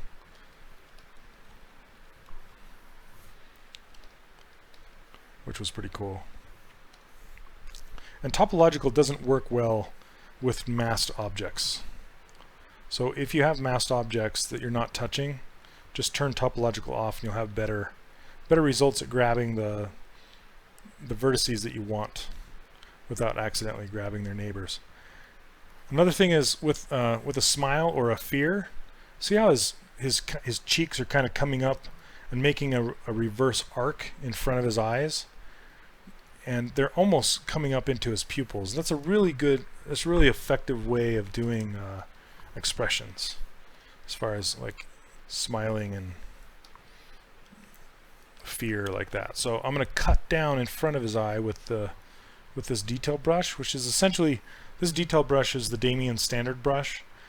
It's just smoothed out a little bit. A lot of my brushes are built on other brushes, built on the shoulders of giants. They're just tweaked and a new icon so I can tell what they are for the most part. Sometimes I still can't tell what they are. So see, like getting that reverse arc in front of the eye, it really adds a lot of expression.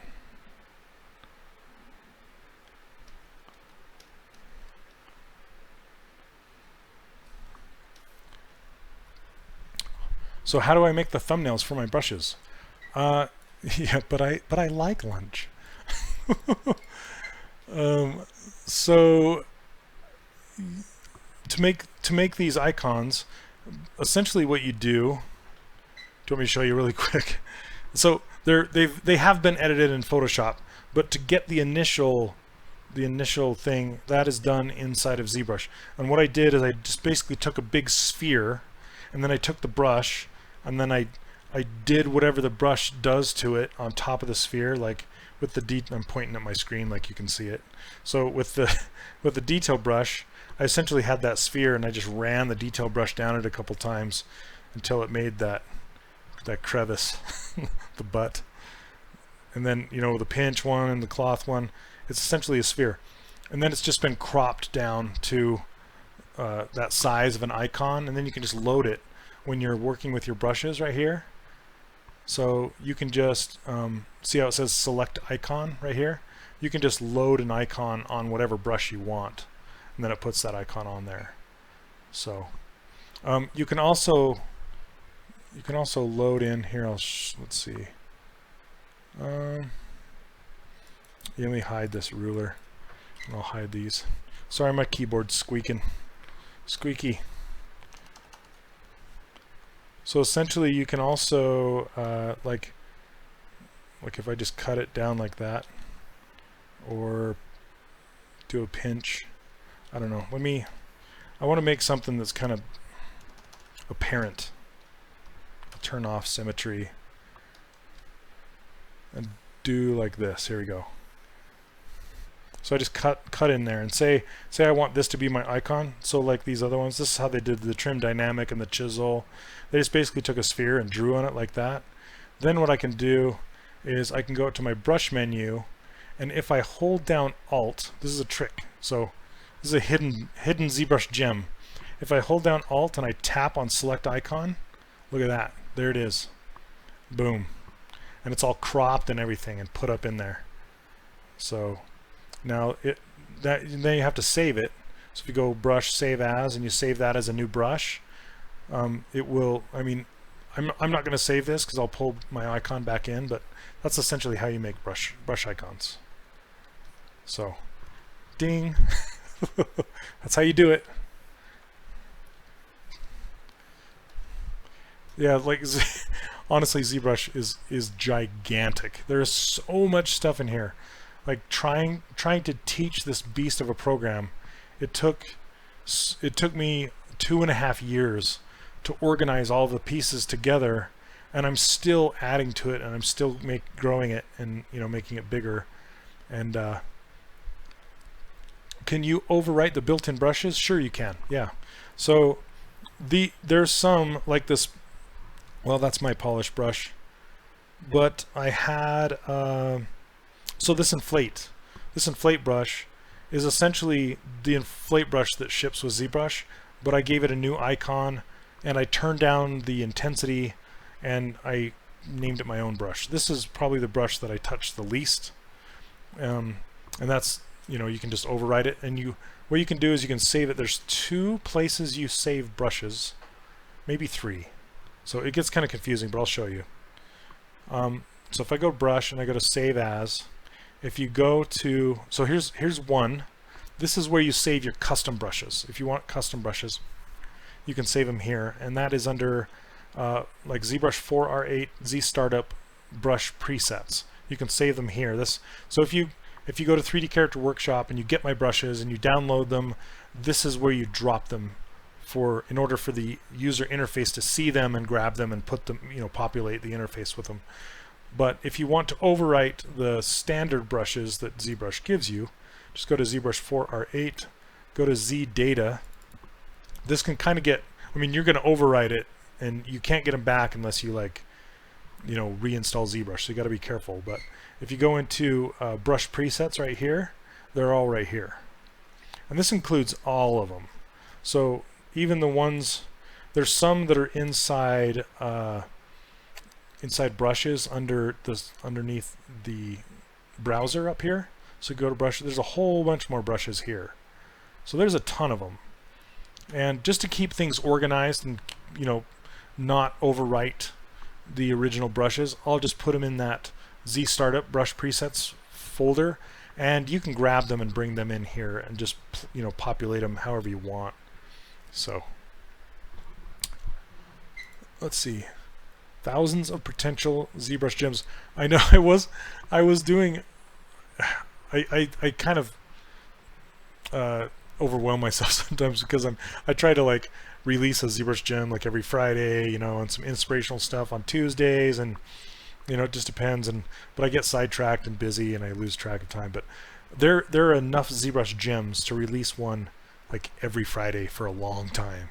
That's one. I haven't thought about that one for a while, but that's a good one. So yeah, so let's see about the white circle issue. I'm not sure if it will help because I found it now, but you can try Wacom properties, unchecked, use Windows ink. Ooh. Okay, I'm gonna try this. Oh, here's my logo. You can see it. Oh, let's see. I need to go. Sorry, it's up here. Wacom. I'm gonna do this really quick to see if it works. I'm probably gonna botch the whole thing.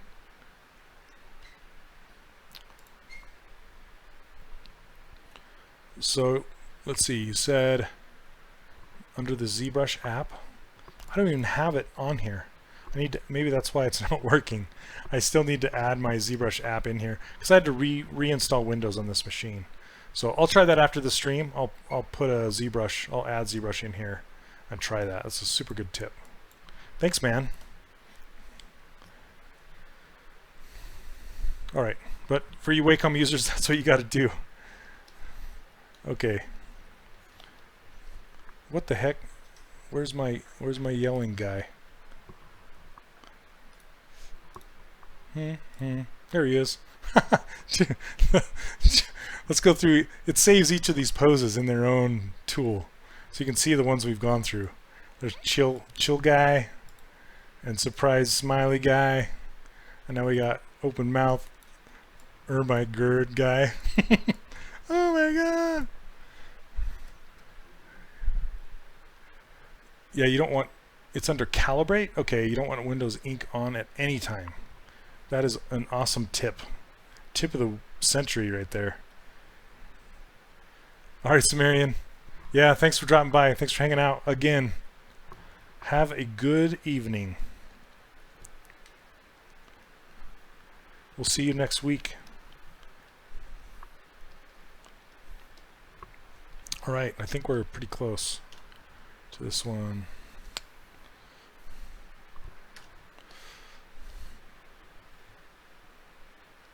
I think I want to tilt his head a little bit down, and I love these fat rolls it's creating because his lower jaw is kind of pushing down on him and popping him out. So, hey, what's up? What's up, Steven? I was showing off your print earlier on the stream. So, smartest is Steven. Steven, my buddy that lives down the street that has a Form 2 printer. Good night. See you, Sumerian. So I'm going to pull these out. Let me, Steven, let me show you what it looks like in the camera. Oh, if you turned off, okay, Jake. Jake's coming in with the counter punch. So if you turn off Windows Ink, it removes your pressure capabilities from Photoshop. So make sure it's only affecting ZBrush. That's awesome. We're all learning the good tools. Okay, so, or the good settings, I should say. I didn't show him this other one. So this is an amazing print.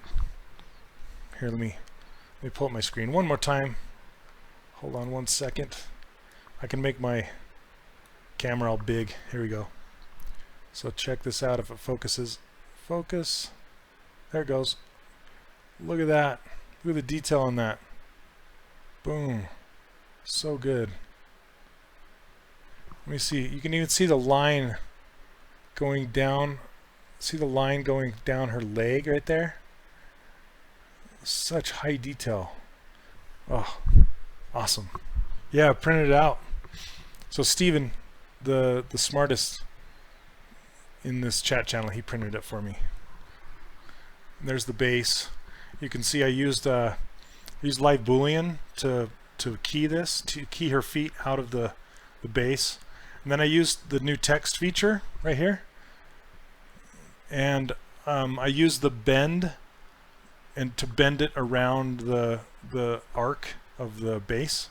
It worked so good. I brought in just the font that I used to build the logo with, and I rebuilt it and then gave it some thickness and then wrapped it around that. Super cool. Yeah, smartest. I want to paint it. What printer was used for that? The Form 2 by Form Labs. So, El Renderman, yes. So you're new. Can you give a quick demonstration of what your brushes do? Let's see.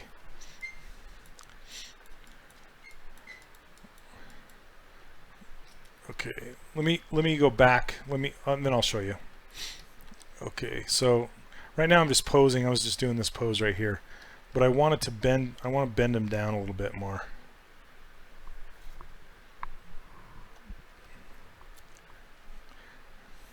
Yeah, Steven is a great sculptor. He was at the ZBrush Summit last year in the Sculpt-Off.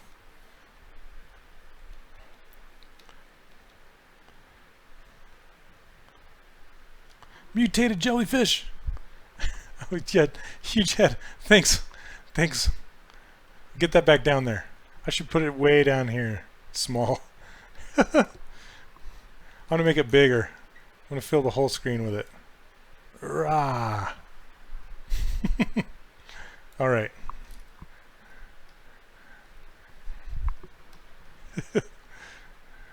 Thanks, Worth. Sorry. Thanks, mutated jellyfish. All right. Yeah, I'm sculpting myself. I'm like this. Ah.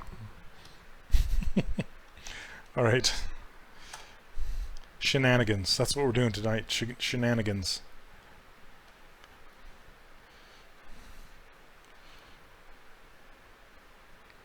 So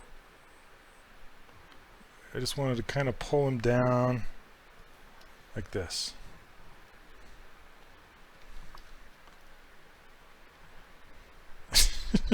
Yeah, that's true. That's true. I'm just glad you didn't lose your files today. I'm just glad you didn't lose two months of work. Woo. All right. Now I'm gonna turn off symmetry and give him some asymmetry.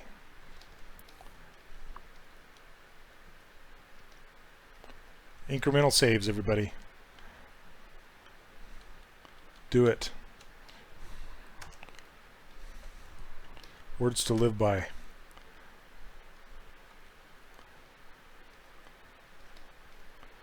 Don't work on one file for 3 months. Oh yeah, El Renderman, sorry. I'll get to that. Hold on a minute. I'm right in the middle of posing this guy, so it's gonna take me a minute. I can't do it right now. So be patient. 1 sec. All right.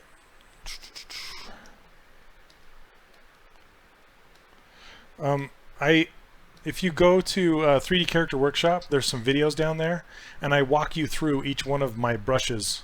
If you want to watch that video, I go more in depth to, as far as each one is concerned. If you want to watch that one, not suggesting you go away and watch that, but if you want to look at that video, you can. Okay, let's see. With Dropbox, you save them up to Dropbox. Well, Dropbox will back up your stuff overnight, right? That's a good idea. Okay.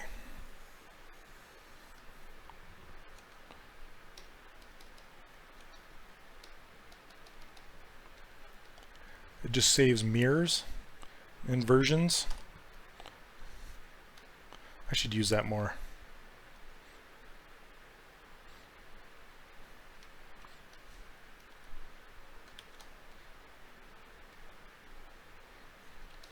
I'm just trying to add some interest so he's not so symmetrical here. You can revert to old copies like the file save. What is it called? I didn't know you could do that.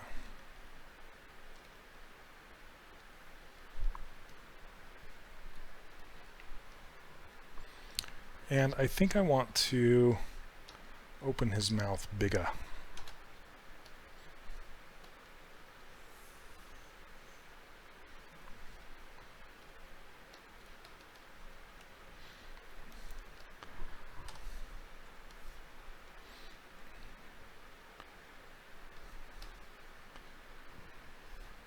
Maybe more.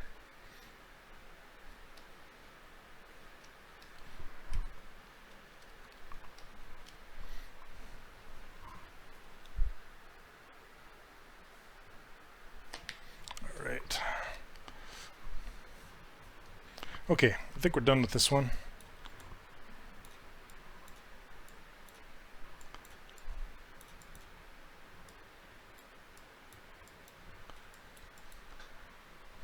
Yeah, Perforce. Okay, that's cool. I didn't know you could do that with Dropbox. That's super cool. Okay, I'm gonna go back. Bump, bump, bump, bump, bump. Da da da.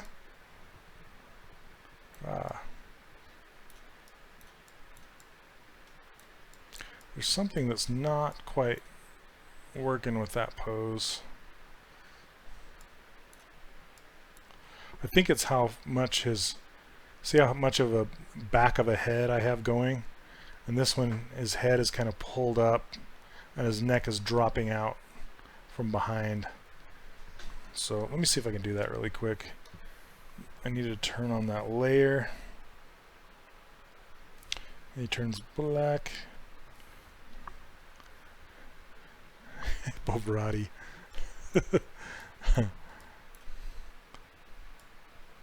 Look at that. Ha ha ha. Oh. So let's see, any tips for sculpting stylized concepts? I struggle with making the other angles look good. The angle that the reference is in usually okay, but the rest sucks. Yeah, that's kind of the rub, whatever you want to call it. That's kind of where your experience and skill and all that from sculpting many characters comes into play, where you have to make up what's not there and put into place what's not there, unless you can ask kind of, if you're new and the concept artist has time, concept some views from different angles.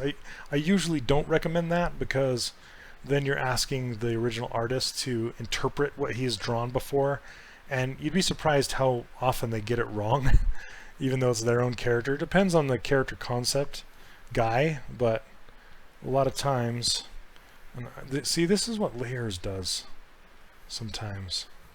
It's just, I'm turning on record and it just goes black. Layers just likes to do that. Layers are very finicky, super finicky. Let me see. I'm gonna save this as 4 saving iterations worth. Iterations. You saw me. Yeah, I just need more mileage, unfortunately. Yeah, it's just more like, and use your intuition, like your inner, like, because you kind of know what looks good and what doesn't, but you don't necessarily know how to fix it per se. So don't be afraid to make big changes.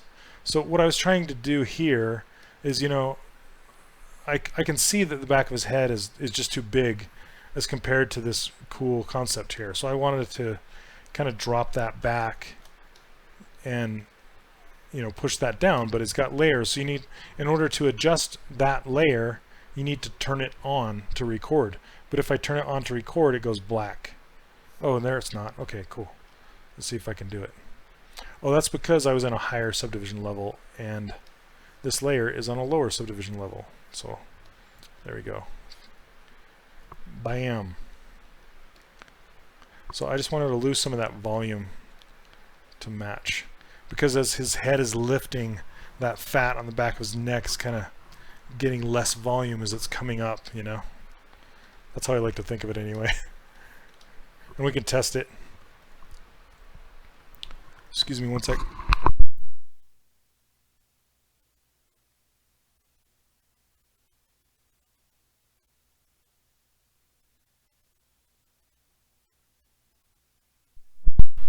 I'm talking too much.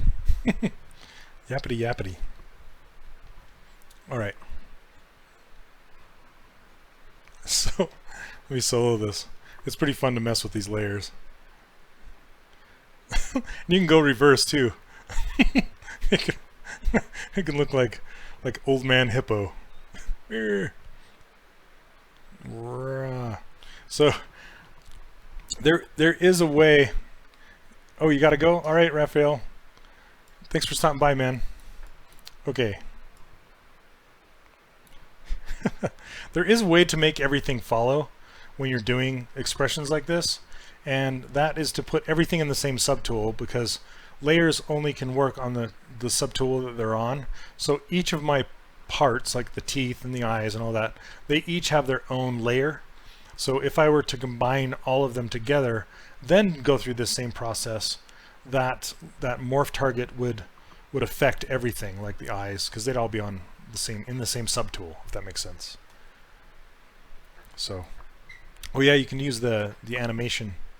Steven, I don't use that too much, honestly, but you can key the layers and the morphs, and you can key like the teeth and the eyes and everything, so you can watch it.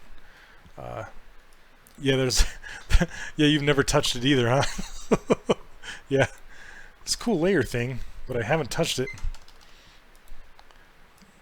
Okay. Yes. Okay. So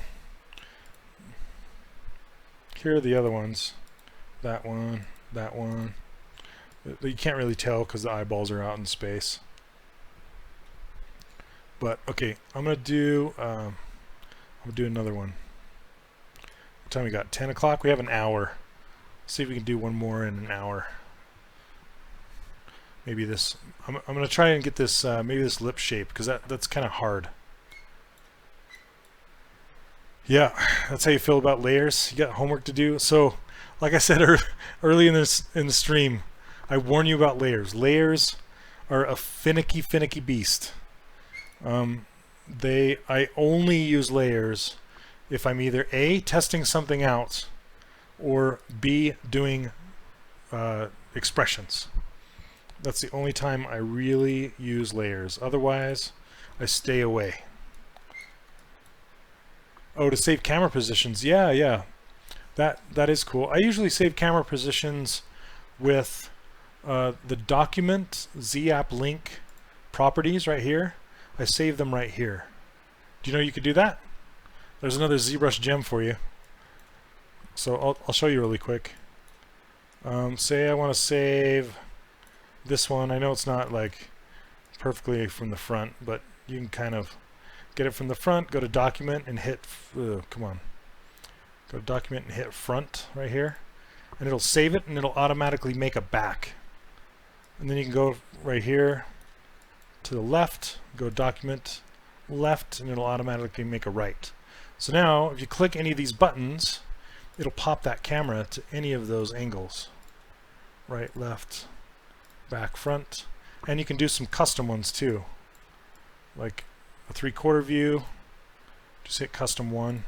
And you don't have to put front, left, back. You can put any angle in any of these slots. They're just named that way. So yeah, that's how I save camera angles. And sometimes I will, you can pull these out onto your user interface. So you could pull them like down here or up here, and you could just have them right there and just load them and tap them. And that's, you know, I don't use them as much, but it's something you could try. Super cool. Layers work if you're detail oriented and extremely organized. Yes.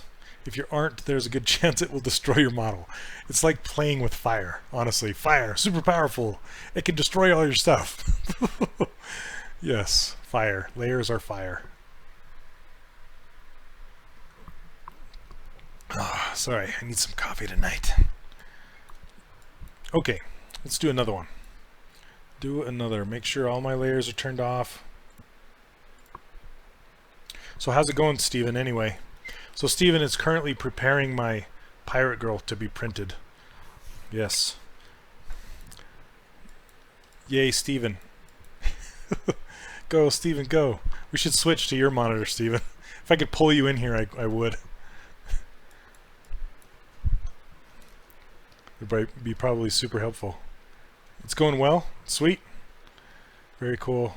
I know she's super tricky, especially like, because I was thinking about keying her head. I'm going to pull her up really quick. Yeah, we should do a dual stream. Dual stream. I wish you could dual stream easier with Twitch. You can't dual stream very easily.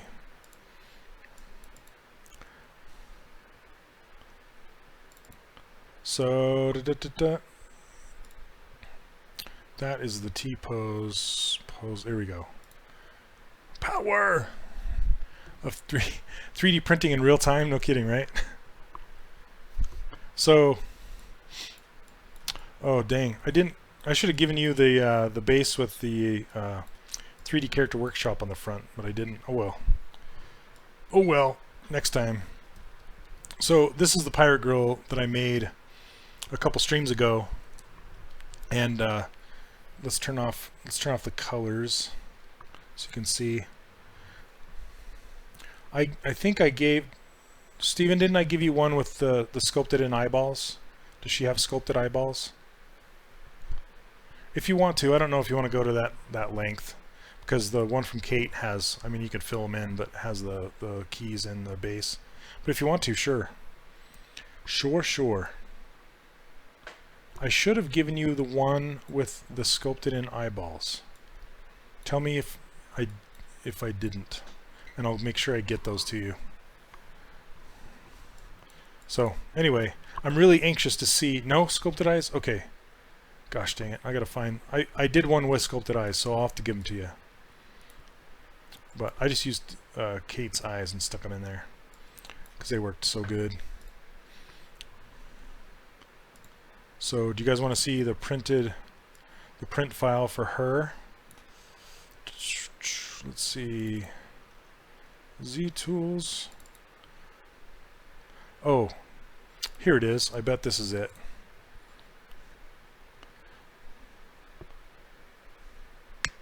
Come on, load. There they are. All right, Steven, there's the eyes. I'll get those to you. And you guys notice notice how bold these are. They're cut quite deep because when you get them, you probably can't see them. You can't. When you print them out, they become just teeny tiny, and you won't even see them unless they're really bold. You have to make them big. So anyway, Steven, I'll get these to you. Sorry about that, brother. All right, so let's see. I was going to load up the print file for the other one. There we go, Kate for print. So this is the one that we printed, and you can see that she is she's been decimated. See that? But you wouldn't notice. And I've also filled in these holes so there's not a hollow cavity all the way through, and I've also pressed everything up against each other so there's no gaps, because this is about as big of a gap as you want, no bigger than that, because when you go to 3D print it, it will actually fill in with liquid resin if you have any gaps. I'm sure there's some gaps in her hair, but I was going to show you guys a really cool way using live Boolean. Sorry, maybe we'll just take a break from the hippo for a minute and show you some of this stuff if that's what you guys want to see. I'll show you some really cool ways to test out 3D printing. I think you probably know this, Steven, but I'm going to show you anyway. So if I let's see, let's make sure live Boolean is not going to mess with anything. But what you can do is you can get a cube, a big cube, big enough to cover your model. So I'm going to append it. I'm just going to grab this cube 3D. It doesn't matter if it has poles or not. Yep, you have no choice to watch. Okay, I'm gonna put that. I'm gonna move the cube. I'm gonna turn it on to subtract. Okay, see that? Subtract. Now, what I want to do is I want to move it so it's opposite. So it's going up the opposite side. And this is how you can test how your printer is going to print, and to see if there's any holes, if there's any gaps, if there's any problems with your 3D print. This is why I'm so anxious. This is probably going to be the next lesson that I add to my course, because this is fantastic for a great use for live Boolean, is to test your prints. And there is something like this in the Form 2 software to view your levels as they print. But if you want to view them and test them while you're still inside of ZBrush, this is how you do it. It's really cool. So you'll watch. I'll force you. So saving. This is gonna be a big save because I loaded all these models in here. Okay, so what you can do now is you can just grab this green thing and see I can slowly build it up, and this is how the printer is going to print. And it's going to just kind of grow it like this.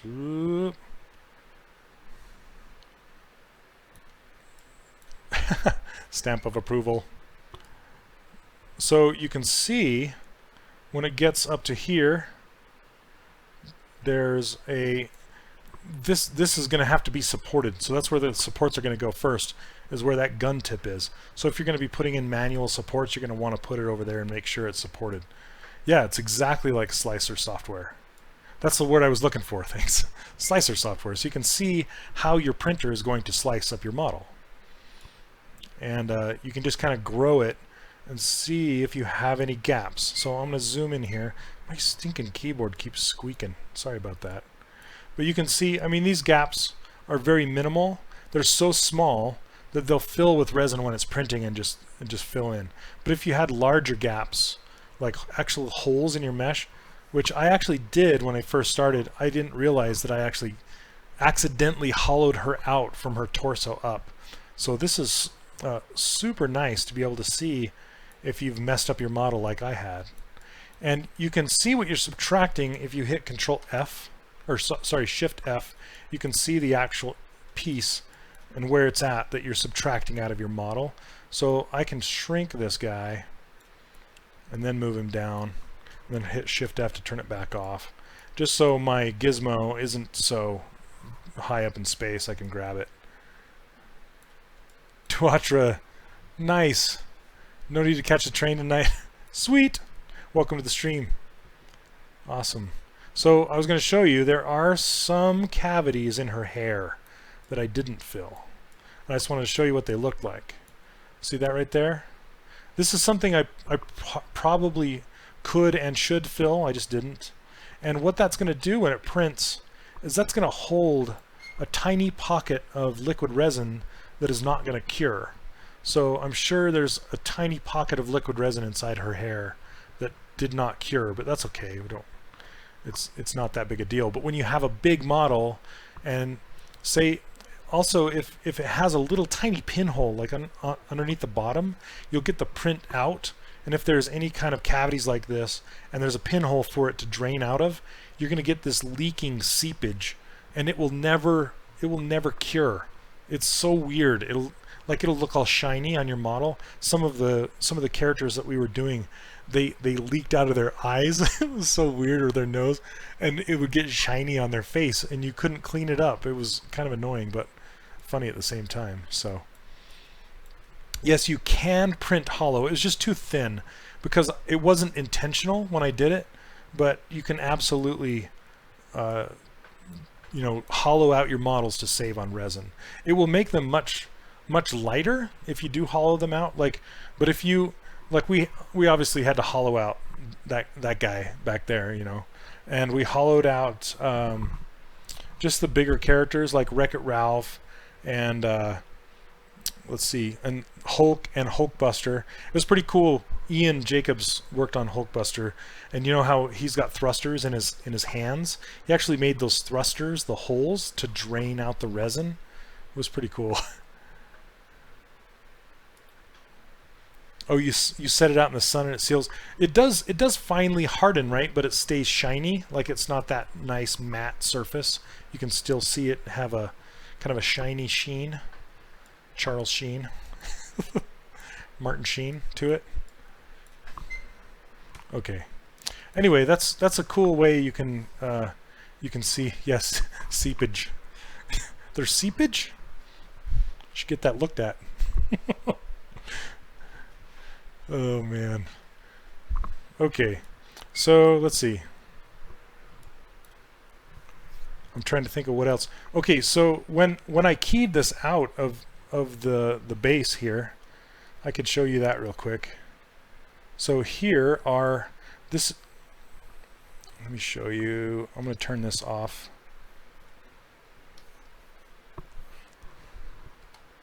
Oh, that's right, because I scaled it down. Let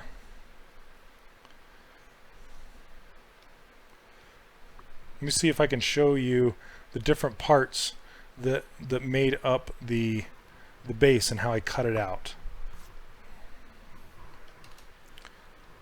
So you can see these feet right here. I basically duplicated my model, and then I chopped off what I didn't need because I was only subtracting her feet out of that base, and I made keys on the bottom of those feet.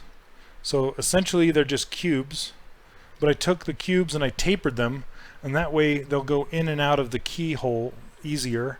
And then I also inflated them slightly to give them more give. So because you don't want to have 1-to-1 ratio, because the plastic will expand and contract, and if they're the same size, then you won't get a good fit, because 9 times out of 10 the plastic will expand, and then you won't be able to get the feet into the keyholes. Okay. cream. If you let's see, if you sit it under UV LED lamp, no, it does cure. Like I said, it does cure the remaining resin, so it's no longer sticky to the touch, but it makes it glossy. So you don't have this nice matte finish anymore. There's always, like, wherever it leaked, there'll be there'll be a shine. Even if you touch it with sandpaper or something, then where you touch it with sandpaper is going to have a different texture quality than the rest of the model. So it's better just to try to avoid it if you can, if that makes sense. So the same thing works with the sunshine and the UV rays from the sun. We had an oven that we baked the models in with UV light. We actually put them in there and just baked them in the UV light. So it was pretty crazy. And you know, when we went to move the printer, we had this like plastic Tupperware bin full of like leftover resin and parts and things, and we took that whole bin. It was part alcohol, like spraying alcohol, because we'd clean off our models with that alcohol, and we took it out into the sunshine, this bin, and then since there was still some resin in it, that resin hardened in the sunshine like ice on water. And you could hear it sizzling because it hardened so fast in that UV light. It was actually hot and smoking. So we had to like take it out into the shade again and let it relax and chill out, and then bring it back out into the sunshine. And we would break through the ice resin and let the sun bake down into it more and get the resin and make it leak all out, because we had to get rid of it, and you can't throw away liquid resin. So we were trying to make it harden so then we could throw it away. So since it was all left over. So the new curing system I'm not too familiar with the curing system on the Form 2. It might. Maybe Steven can speak to that. So is this saving again? Okay. Anyway, let me get back to showing you guys how this works. So let's turn solo off. And these, oh, you didn't hear? Oh yeah, Steven knows Spanish.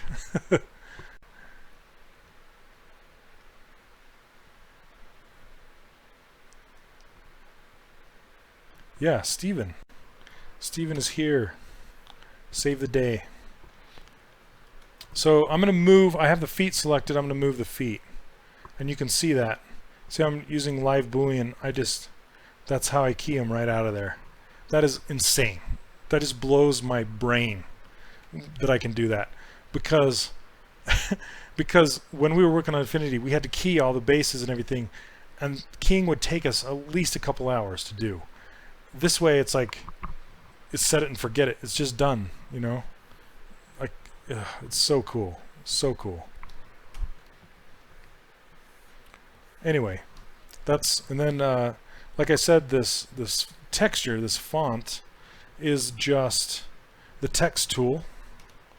See that? It's not the prettiest thing in the world, but I created text, then I created a bevel on it, then I extruded it, and then I used the bend modifier of the new Gizmo to bend it around the front of this. It worked super well. And then I just had to make sure there weren't any gaps behind it, so when it printed, you know, it wouldn't like make the letters fall off or anything. So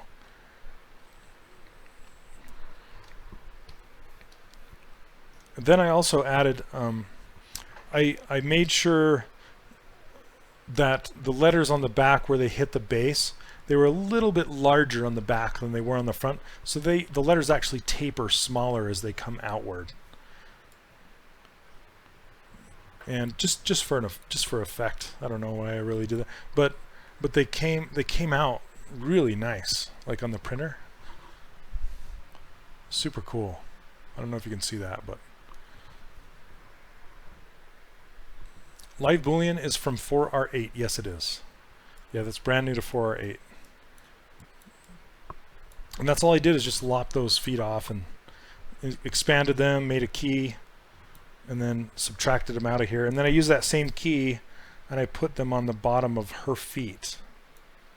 So let me go back to her feet and you can see them. See those right there? And then I just decimated them into her feet. so they're all sealed. It turned out really well. Anyway, there's that, and like I said, Steven's working on the Pirate Girl. When are my new classes starting? I'm trying super hard to open them next week. So if you go to 3D Character Workshop, sign up to get my free brushes and this user interface, it will put you on my newsletter, and you will be notified when it becomes open again for enrollment. Which, like I said, my son is getting married on the 9th, so that may get in the way a little bit, but maybe not. Hopefully not. So I'm just trying my hardest to get it open next week. Hey, what's up, Jock's Workshop? How's it going? Welcome to the stream. So I'm gonna do one more. Oh yeah, I have a 20-year-old son. Can you believe it? That's how old I am. Old. Look at him, he's old. Is my character split into parts because easier printing? Yes. Yes, I'd love to see you guys in there. It's been fantastic so far. Okay, so I think I might try this one really quick, but I don't have too much longer to do this one, but we'll try it. So one more check on the layers. Okay. And let's save it. Here, one tip for you guys. Another tip. I just have another tip and another tip. Another tip for you guys. Since I've loaded up all of those Z tools, you can see them over here. I have a lot. I have the Pirate Girl and the loaded twice, and I have a whole bunch of stuff. So if I want to reset this, and I'm actually going to try that. I'm going to try to save Spotlight really quick. Let's see, where do I want to put it? I'm just going to try this and see if it comes in nice. Twitch. I'll just save it here. Aaron. Whoops. Aaron. There we go. Okay, so I just saved the Spotlight. I'm going to try it. So now, well, actually, it's not going to get reset because I'm just resetting the project. So if I go to projects, here's my ruler project that you'll also get when you download my user interface and brushes, this ruler file. Just double click it, and your Spotlight will actually stick around. And what that does is that clears out all these tools. So now your file is going to be small again. I don't have the hippo loaded in. I'll just load the tool back in, just like this. And that just kind of cleans things up. So I'll just go grab that hippo, and we're back in business. Easy as that. Now every time it does the auto save or the quick save, sometimes you're waiting around for a long time. You're like, why is it taking so long? And it's also filling up your hard drive with those gigantic files. So my advice to you is to keep just the tool in there that you're working with and clear out the other ones. Otherwise your save files will be huge. You have grandchildren older than my son? Oh, thanks, Waldron. You make me feel a little better. I'm not that old yet. Yes, it's true.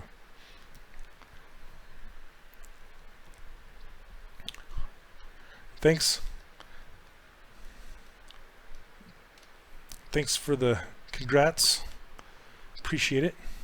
Okay, let's do another morph. Let's go to TPose Mesh. There we are. And maybe this one is simple enough that it'll go quick.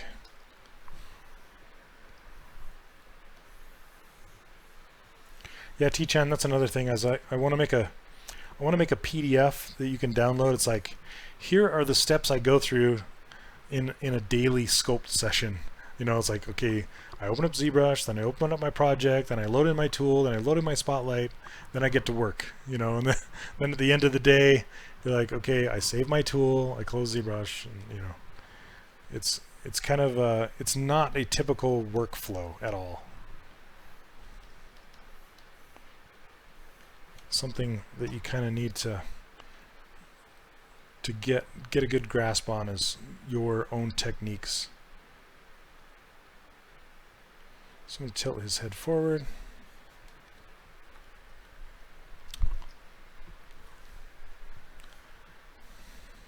New Zealand. Got some New Zealanders in here. What time is it there? I do rig, but I don't teach rigging yet. I don't know if I will, because I haven't rigged in a long time.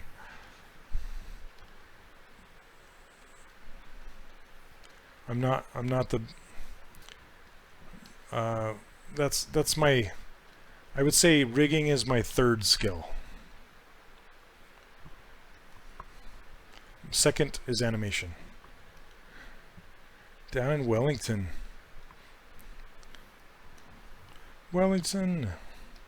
That is on, New Zealand is on my bucket list.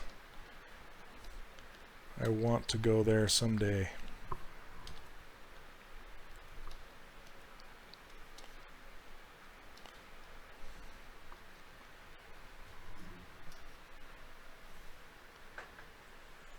$4:30 p.m. Nice. Why did it just monitored you?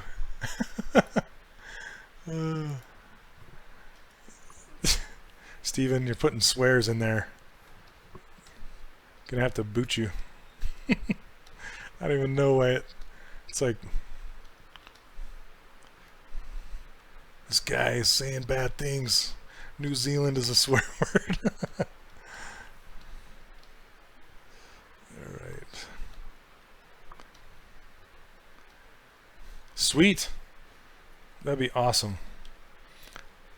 You guys know that a couple other streamers, Troy and Lena, they're from New Zealand. They stream on here.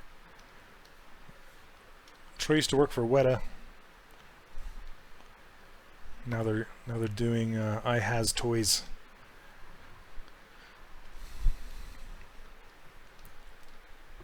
I would love it. You're sailor. I used to be a sailor. Well, not. I shouldn't say sailor. I used to be in the Navy, but I never went on a boat. It's funny. Funny to think about.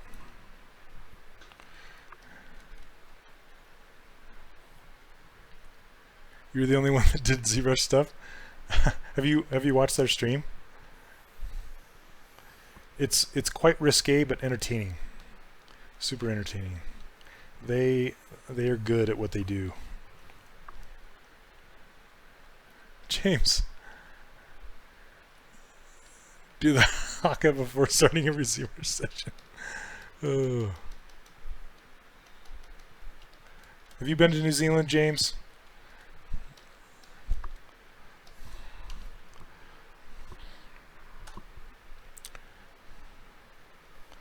All right, we're gonna make him asymmetrical right off the bat. Go see all those. Go see the hobbit holes. Oh, you had to do the haka at Disney for Moana?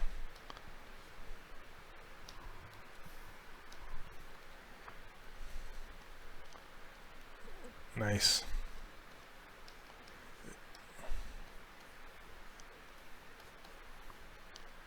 Yeah, awesome.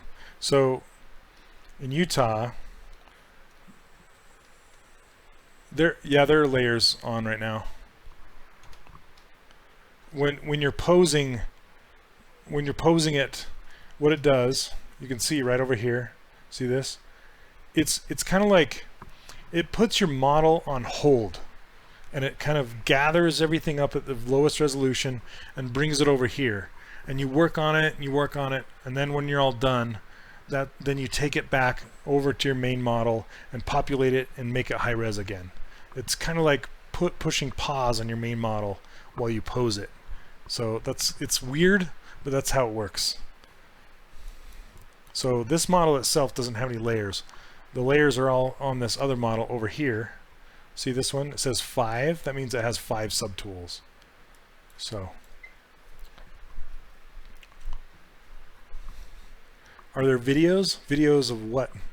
James doing the haka.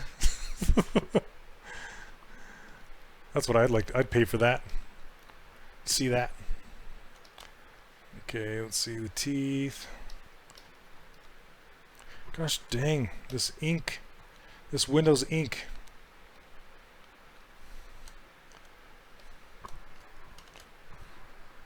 It's killing me.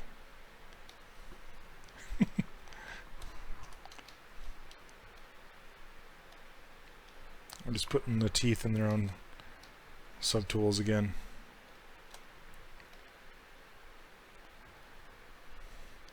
Oh, there's one of them doing the rap party. Nice. Oh, crap.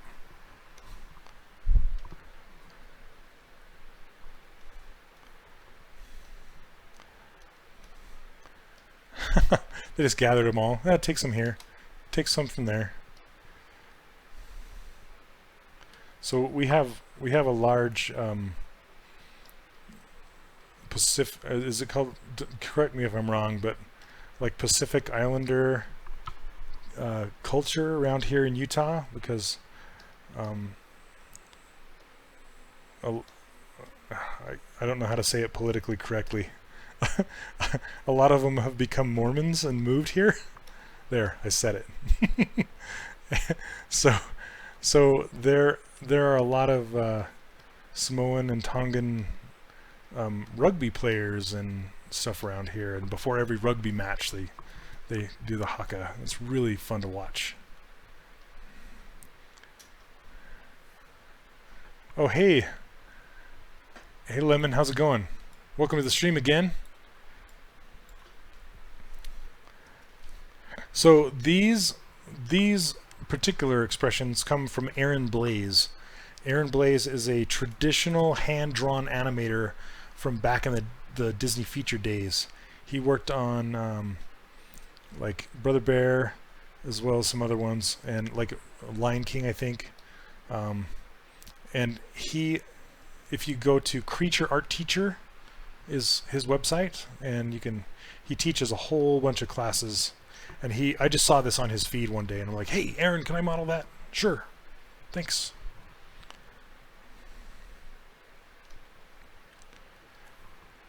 So that's how this became to be. I hope I'm doing it some justice.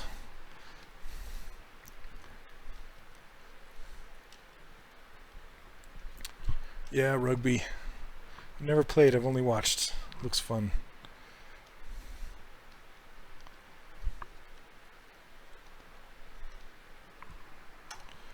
Yeah, welcome.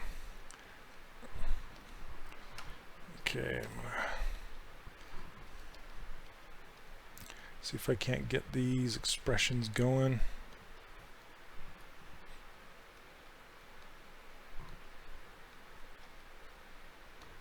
So is anybody going to CTN this year? Creative Talent Network. It's held in by the Bob Hope Airport in California every year. You gonna make it? Every year, sweet. If you see me, say hi. Tell me who you are. I'll be wearing one of these shirts.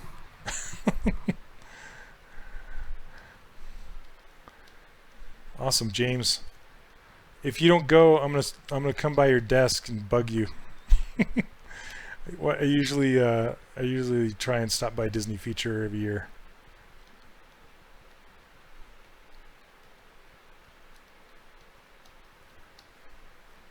I usually try and go see Hiram upstairs. So Hiram Osman, he's one of the animators. I don't know if you know him or not.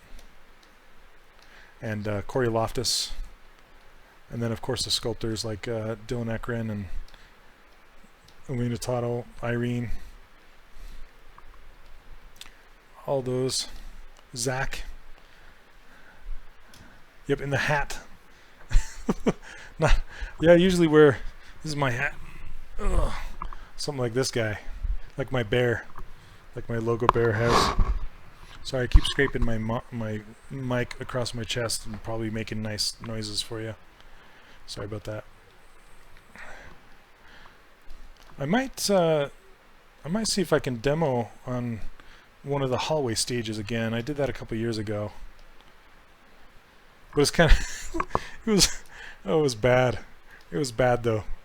I don't know if anybody here catch that demo at CTN I did a couple years ago. I was making a giraffe. Making a giraffe made by I'm trying to remember his name. Dan. Oh man, what's his name? Anyway, it was this giraffe, and it wasn't too much unlike this hippo, where it had like a big muzzle, but a really long snout, and a round head, and then a neck, right? And I was yeah, it's in Burbank. Cool, thanks. So you can look it up on Creative Talent Network, I think, or CTN. I'm not sure. Yeah. Anyway, so I was on the stage. I was using an Apple. I'm not an Apple guy. I'm a PC guy, right? And the Apple hotkeys for ZBrush are all backwards. They like hold this to do that and hold it, and I was not used to it at all. So I usually block out my characters with primitive shapes. And I started with the muzzle, and I started with like the long snout, and then I started with the head, and and as soon as I got to that point, I was struggling, and everybody can sit down and watch me do this thing, and up on the screens it looked like a big phallic, just this horrible male appendage for everyone to see, and everybody's giggling, and I'm trying to like struggle to hurry and get the neck on there and the eyes on there. It was so bad. It was so bad. Like I don't know if I ever want that experience again. So I bought myself a Cintiq to bring with me, so I have my own machine and I don't have to deal with the Mac crazy hotkeys again. that was crazy. People were cool with it.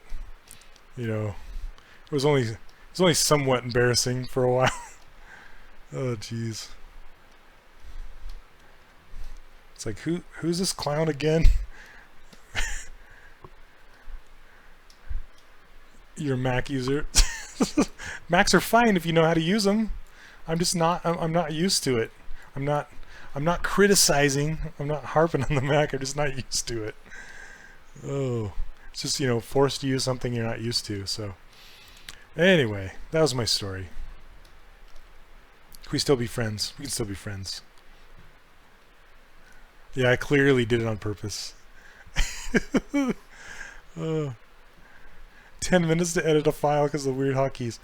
Yeah, it's just that command and the single button mouse. I just can't get past that when you're so used to other way, you know, every other way to do it. The other way to do it with PC. So how do you use hotkeys? Because you draw primitives. Well, you use Control Shift and Alt to move them around, right?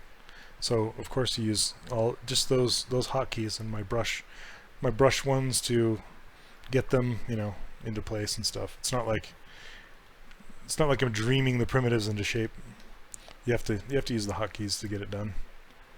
And I struggled. I certainly did. It was horrible.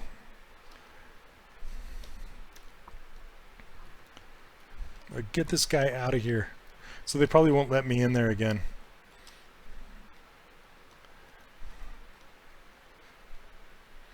So like, don't invite that guy back.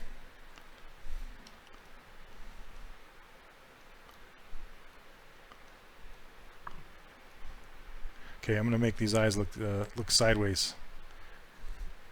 Yeah, it runs OXS or OS X and Windows 10, but not really. You know what I'm saying? Not really. It tries. It does a pretty good job. But it doesn't run Windows like Windows runs Windows. Not quite. But it's pretty cool that it does have that option. I'll have to give it that.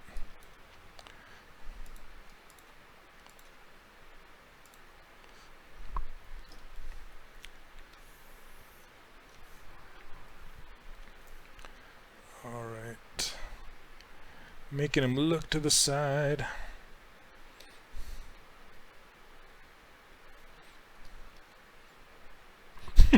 So he's like, yoo-hoo, over here.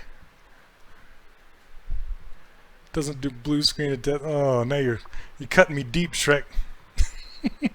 Cut me deep, Shrek.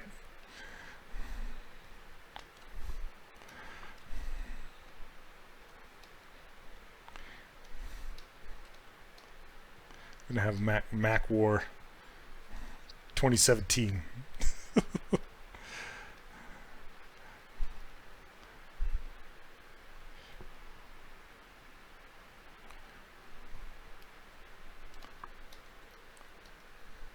Yeah, then it's missing the true Windows experience.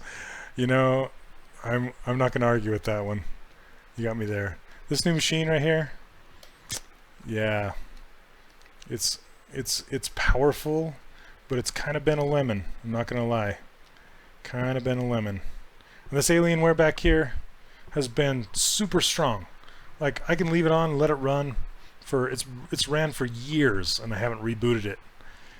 No problems. This one, it'll like reset randomly. Blue screen here, blue screen there. Yeah, not too fun. AMD. I don't know if it's an AMD thing, or if it's an incompatibility thing, if it's a Windows thing. I don't know what it is. It's not my thing. That's what I know. Frustration. What's my lemon? This is my lemon. It's an AMD Ryzen 1700 with it's got like 64 megs of RAM in it. Couple GeForce GTX 1080s. Those things are awesome.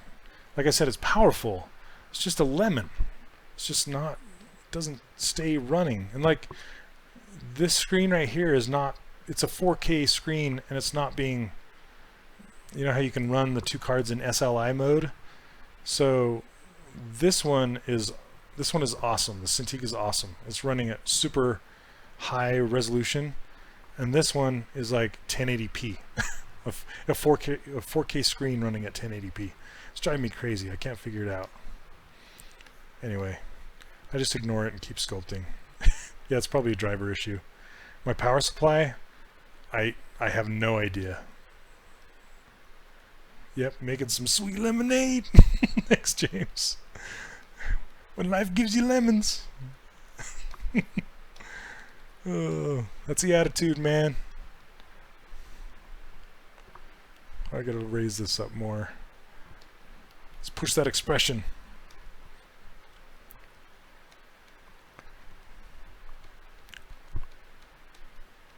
Yoo-hoo!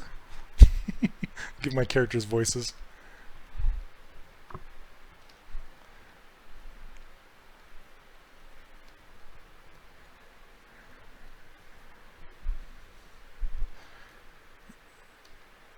Yeah, AMD. I've had an Intel. I've had Intel up until this machine. So I picked up a reason for a reason. I don't know if that's how you say it. AMD, Rosen reason. I don't know how you say it, but because it had the most cores for the price currently till the next gen. So I don't know. You know, ZBrush likes cores, so I went for the cores, and so far it's good, it's powerful, it's strong, but it doesn't stay running for very long before it reboots or does something weird. Yeah, EVGA. I've had. That's what's in that over there. I'm not sure what brand is in my current machine.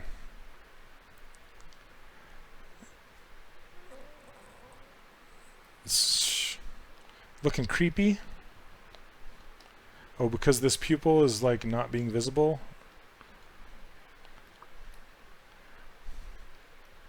Yeah, it's just kind of like, here, I'll pull it out a little bit more. It's hard to see when it's not black, you know. But hey, big boy.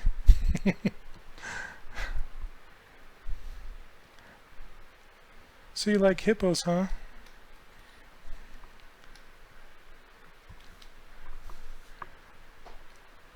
Yeah, you know, pros built this thing. So local professionals here. I need to take it back, but you know, their first line of defense is let's reinstall Windows.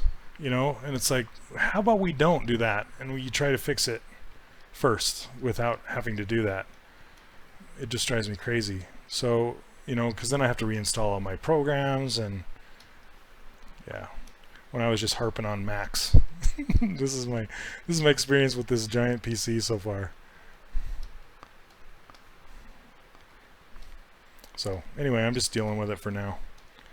Just hoping it doesn't crash and burn too much. All right. My PSU, oh, the power supply? No, I think it's got like a 1200 or something in there, maybe a 16. I'm not sure. I'll have to take a look, but thanks for that link. I'll check it out.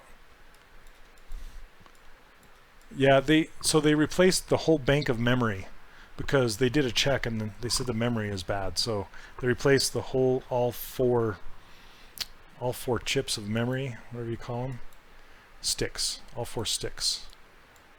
And so I'm like, okay, that's all the problem. I can take it home, and it still crashes.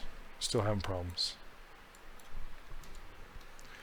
I told him not to sell me a lemon because I stream. I'll tell people about it.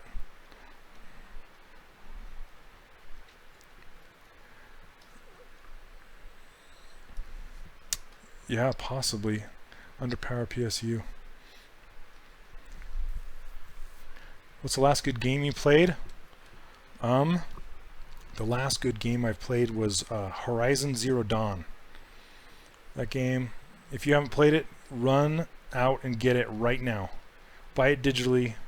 Whatever you got to do, go get that game, because it's phenomenal. Even with 1200 watts. Yeah. Fixed. Man, these nose holes drive me crazy. Like I said before in the stream, they like break my silhouette. I want it to be nice and round, you know, like nice round silhouette. But if I get it at the right angle, it just flattens them right out. What's up, Worth? Aloy. Yes. Triple heart Aloy. Worth is the one who got me into Horizon. Mutated jellyfish. Super glue into thermal tape. let's do it up like NASA does.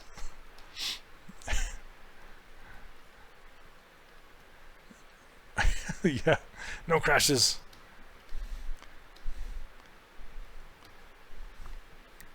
It's true. Maybe I will. The problem is all my software I purchased on PC. So now what? I have to buy it all again.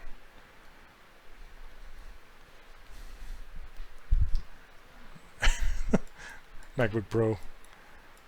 They're cool. They are cool. Your MacBook Pro crashes? Okay, I think I'm done with this one. I want to stick the teeth out. See how you can see those 2 teeth? Just kind of want to stick them out a little bit more. So there isn't a brush that insets a shape into the curve. So what do you mean by that?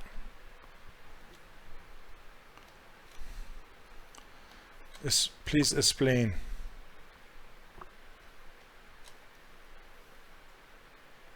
I know, I wish you could. I believe Pixelogic gives you a discount if you already own a license on PC. I hear they give you a discount when you buy it again for Mac. I could be mistaken, but I'm pretty sure they do, which is very cool of them.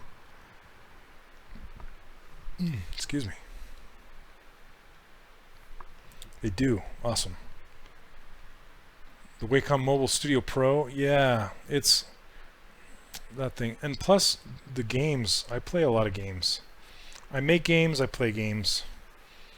And gaming on a Macintosh is not the thing you want to be doing.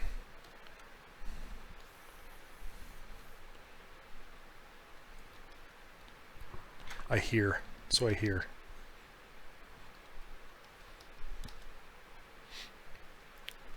Let's see. Okay, I think that's good.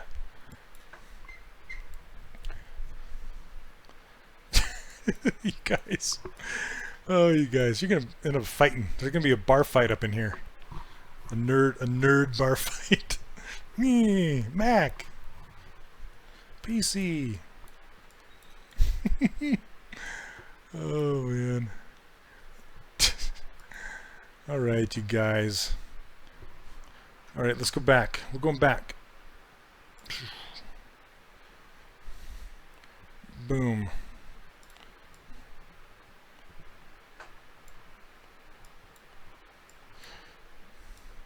This mouth needs to be a little darker in there.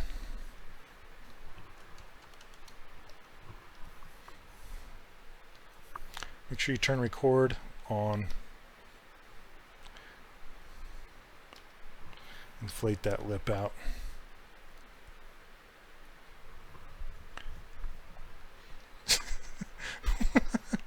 What?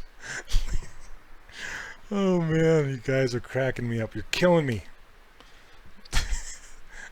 Zero Dawn and Windows XP run.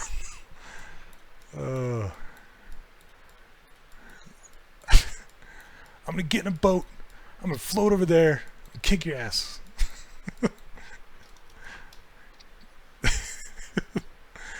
Oh, it's fine.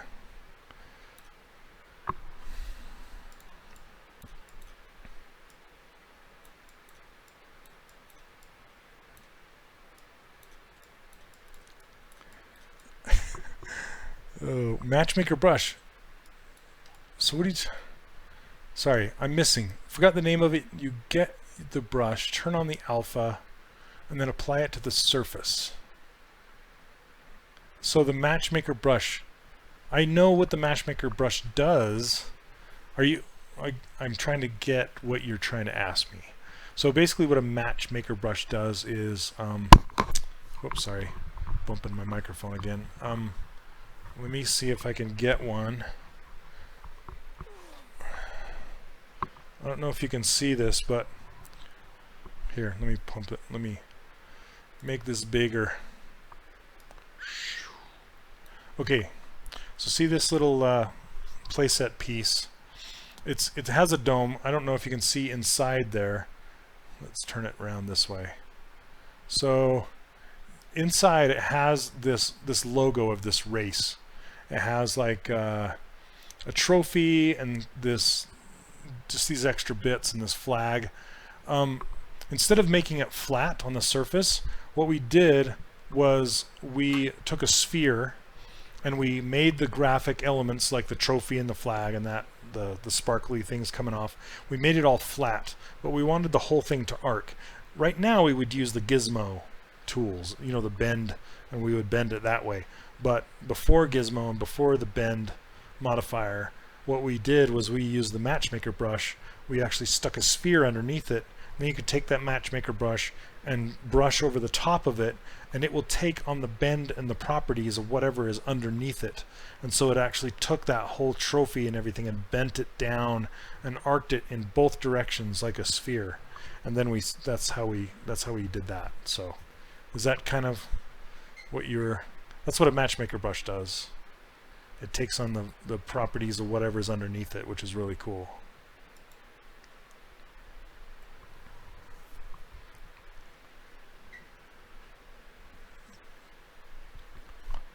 Yeah, the Gizmo definitely replaces it now with the modifiers. So give that a whirl. Try that. So anyway, guys, it looks like it's top of the hour, 11 o'clock. So that's when I turn into a pumpkin. Thank you everybody for spending your evening with me again. And thank you, Pixelogic, for letting me stream again. And unfortunately, my workshop is all sold out at the ZBrush Summit, which I'm happy about. I always worry if people are gonna, if they care to come listen to me live or not. So that was super cool. And thank you everybody for stopping by and sharing all your fun and Mac fighting and knowledge, and watching me doodle around with a hippo. So yeah, it's been great. And if you like, I always like to end my streams, if you want my custom user interface and my brushes and my ruler file, that kind of stuff, and get on my newsletter, you can go to 3dcharacterworkshop.com, sign up for that today. I'm going to be opening enrollment for my course very, very soon. If you want to be notified, get on that newsletter and you will be notified. So thank you guys very, very much, and I'll see you same time next week. Cheers, everybody. I gotta find the off button now. Anyway, thanks guys. Have a good night. Have a great